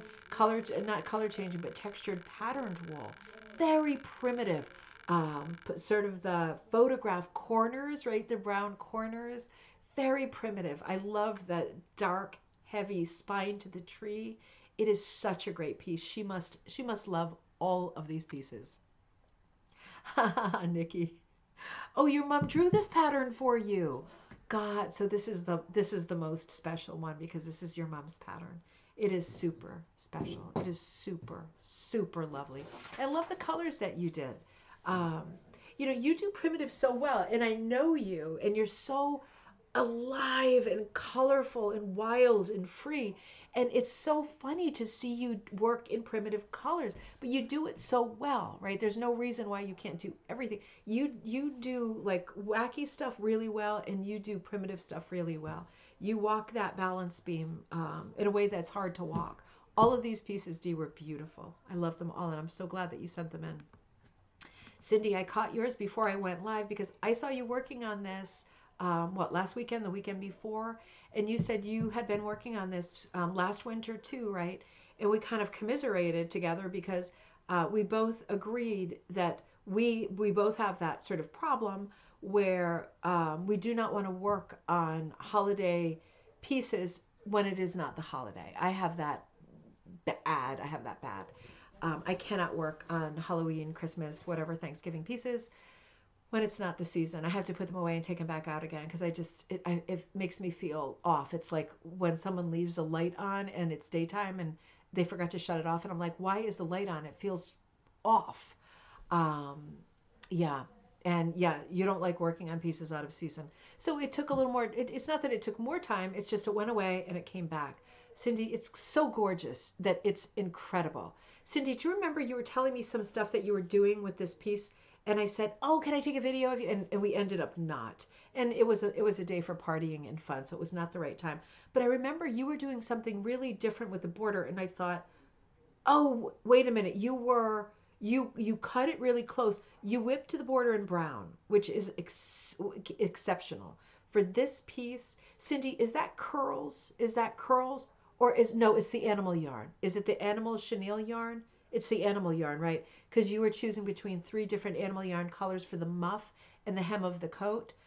So that's that yarn that looks like chenille, but it even has a higher pile. You know what I mean? And it looks like it's chenille, but it comes as a yarn skein at the big box stores. Animal yarn, awesome. You tea stained the background, right? You didn't tea stain the. Did you tea stain the border, the brown? Because that's super super dark. I remember you had it cut really close to the border, right? Because you didn't want, when you were doing the finishing of the border, the edges. Oh, okay. You didn't want a big border that you had to roll up like a carpet and then whip over because then there's so much material there, it becomes very big, very thick, very dense, very tall. Um, of the tan I tea stained. Yep. So you cut very close to the border, like scary close, and then you only have a tiny little bit to fold up and whip over. Now that is a great technique. I can't remember, Cindy, were you when you cut it very close to where you wanted it? Were you gluing it or something to make sure that it didn't unravel? And glued. Okay, that's it. So, and while you were doing that, you were going section by section. You didn't do the whole thing all at once. You're going section by section. It was so smart because you were cut real close. You wanted that border to be pretty flush and pretty like flat. You didn't want a big lumpity bumpity speed bump to be your whipped edge. So you cut quite close to the edge. You glued so it didn't unravel, and then you just folded up the minimum amount of material and whipped it. And you get this. You get a super fine border that doesn't stop you in your tracks and isn't super distracting because it's not enormous. That's a really great hack. That's a really smart tip for all of us. This is a gorgeous pattern. Cindy, this is Cushing, right? This is like one of Lizanne Miller's takes on a vintage postcard, I think. Absolutely beautiful pattern. Gorgeous girl. Scarf is gorgeous, right? We don't want to. I don't want to not mention any of the parts of it, but I mean, it's gorgeous. I love the big fat snowflakes. I love the scarf. It's very busy. Came out great. Rosy cheeks. The realism in that face. I mean, it's a star piece. Crescent Moon Pie says, "What kind of glue?" Cindy, was it just like fiber? Was it just like a fiber glue? Do you remember what kind it was? It's an exceptional piece. It's exceptional because, as you can imagine, I'm sure if you looked, you would find this piece online, other people having done it. But honestly, I can't imagine anybody doing it this well, like ever. I can't imagine it could ever be done this well again. I feel this piece has hit the ceiling. Like this is the full eventuality of how good this design could be. It's right here. It's just beautiful. The blues, the way you've picked up at the bottom, it's sort of imitating the ice skating tracks. It looks snowy or icy, and then there's a little bit of blue tracked in that meets up with her big bubble skirt on that dress. That super three-dimensional animal yarn for the muff and the border. Such a good touch. That rich claret color, it's not maroon, it's not cranberry, it's not red. It's like a good wine sort of claret color. You've got the holly in there. You put your foot down on the gas with the scarf. All of those colors looking gorgeous, and the big fat flakes of snow are really standing out. It's so festive that it's crazy. It has impossible charm. Cindy says Elmer's fabric glue. Simple as that. You're right, Dee. It is more spectacular in person. It's incredible. It's a large piece. It's so tidy. Um, it's a piece you would want to look at in person. It's really really something. Crescent Moon Pie says reminds me of the little sister and little woman.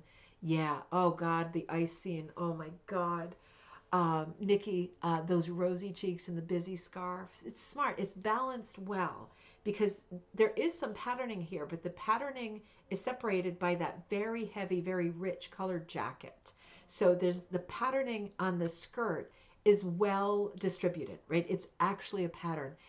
It doesn't just come and go according to the shape of the jacket and the shape of the skirt. It's actually distributed evenly as the very definition of a pattern, right? What the word means. So we've got very stable patterning on the skirt, even though it's a complicated pattern. It's very stable, and you can afford to, with a good stable composition like this, to get that scarf all cuckoo for Cocoa Puffs with 1,000,010 colors in it, because everything is stable. You can put that bit of bling and whimsy into that scarf because everything is nailed down, right? It doesn't have a lot of moving parts. It's not distracting and confusing to look at. You can go bonkers in the scarf for sure. There is some sari ribbon in the hair and the coat. Interesting. I think I remember that. It's the pinky red, isn't it? It's the pink. Let me stretch it up. Let me stretch it open just a little bit. This is our last slide. If you're looking at the time. Um, oh, wowzers, wowzers, wowzers. Oh, yep. Okay, so I see the sari ribbon. Yep, the slightly lighter one, right? That's less red, more toward like brownie mauve, but still very similar in color. And you're getting a better look at what that animal yarn does, because when it makes a loop, it almost makes like a circle. It's a loop, but because it's got such a high pile. Cindy, did you use two different colors of the animal yarn for the muff? One on the outer and one on the inner? Um, It is a perfect piece. It really is. Judy says the stripes really give the scarf movement. I would have looked so flat it would have looked so flat in a solid color. Yep. Oh, you did use two colors. Nice one. Everything about this piece makes you feel tingly. Totally. Totally. It's true. So Cindy, you had three different colors of the animal yarn, right? And this speaks to the button snowflakes, to Kathy's button snowflakes and cardinal. It's good to have lots of bits and pieces of stuff and to hold on to it because you never know when you're going to use it. Um, yes, it was. I wasn't going to say that, Cindy, because this is your piece 1,000%. But I did think it would be a cool idea because it gives it like a three-dimensional look. Did give it a super three-dimensional look. It's very very cool. Yeah, and you can see the hair and everything close up is just it's incredible. The eyes are perfect. The lips are perfect. I mean, you've got two nostrils in there, and she doesn't have a snout. I don't know how you can do this. I'm not good at this stuff. Getting that fine detail in the face, but it's an out of the park piece. Oh, I'm not taking any credit. I'm not taking any credit at all. This is incredible. These were all incredible pieces tonight. I loved them all. I was afraid we weren't going to have enough, and we're going to do 1 hour. So I'm going to go watch Christmas in Connecticut now. But gosh, it was fun being together tonight, looking at some pieces together. These were amazing pieces. All of them were amazing pieces. But go ahead and send some pieces for the next gallery night. So we'll figure out when that's going to be. It'll be sooner rather than later. I'm not going to wait a full month. We'll plan another gallery night. Be on the lookout because I am going to post the first chapter. I'm going to put it into our Facebook group, and I will post it in Ribbon Candy Hooking. And I will also put it up. I'm going to attempt to put it up in YouTube, in Ribbon Candy Hooking YouTube as a post, but I know there's a limit to words, so I'm not sure 100% it's going to work. So there will be other ways to find it at the Ribbon Candy Hooking website. That will be one of the ways. And we will upload the first of the patterns, which will be Apple Slump. That'll be there for you tonight. Tonight, introducing Louisa and her house and everything. There's not a decision to be made yet. So it is a choose your own adventure, elect your own entanglement, but I'm just introducing her first. And then when we get a little bit further into the story, there will be chances to deviate from where I'm going with it. We'll decide where you want to go with it. So be looking for that a little bit later tonight. I got to get some food first. They got some sushi while I was up here doing this. It was great to see you tonight. It was great to be together. Happy holidays to you all too, from our family to yours. It's great to see you, whatever holiday you're celebrating. I hope it is a wonderful time. I hope it's at least a quiet time where you get some ideas going, get some time to yourself. Just give yourself a break. Don't try to fill whatever days you have off with infinity laundry list of things to do. Just try to enjoy the people who are special and yourself and your hobbies, and give yourself a break. This is supposed to this week between heading into Christmas and then the New Year is supposed to slow us down and make us think and be thoughtful and be deliberate about what we mean to do, what we want to do, what we want to be, and how we want to spend our time. I know I want to spend some time with you. So I will be back as soon as I can, but in the next few days I won't be live because we'll be doing the Christmas thing full blast. I will see you all soon. Be looking for things that we are uploading. And you gonna say goodbye? You're just in time to log off with me. Hello. Gonna say goodbye. You want to sing any Christmas songs together? No. We wish you a Merry Christmas. We wish you a Thank Merry you. Christmas. Okay. I guess that's a no. We wish you a Merry Christmas. Love and, you. And any happy holidays that you're Yes, celebrating. sir. I've enjoyed it too. We'll see you all soon. Thank you.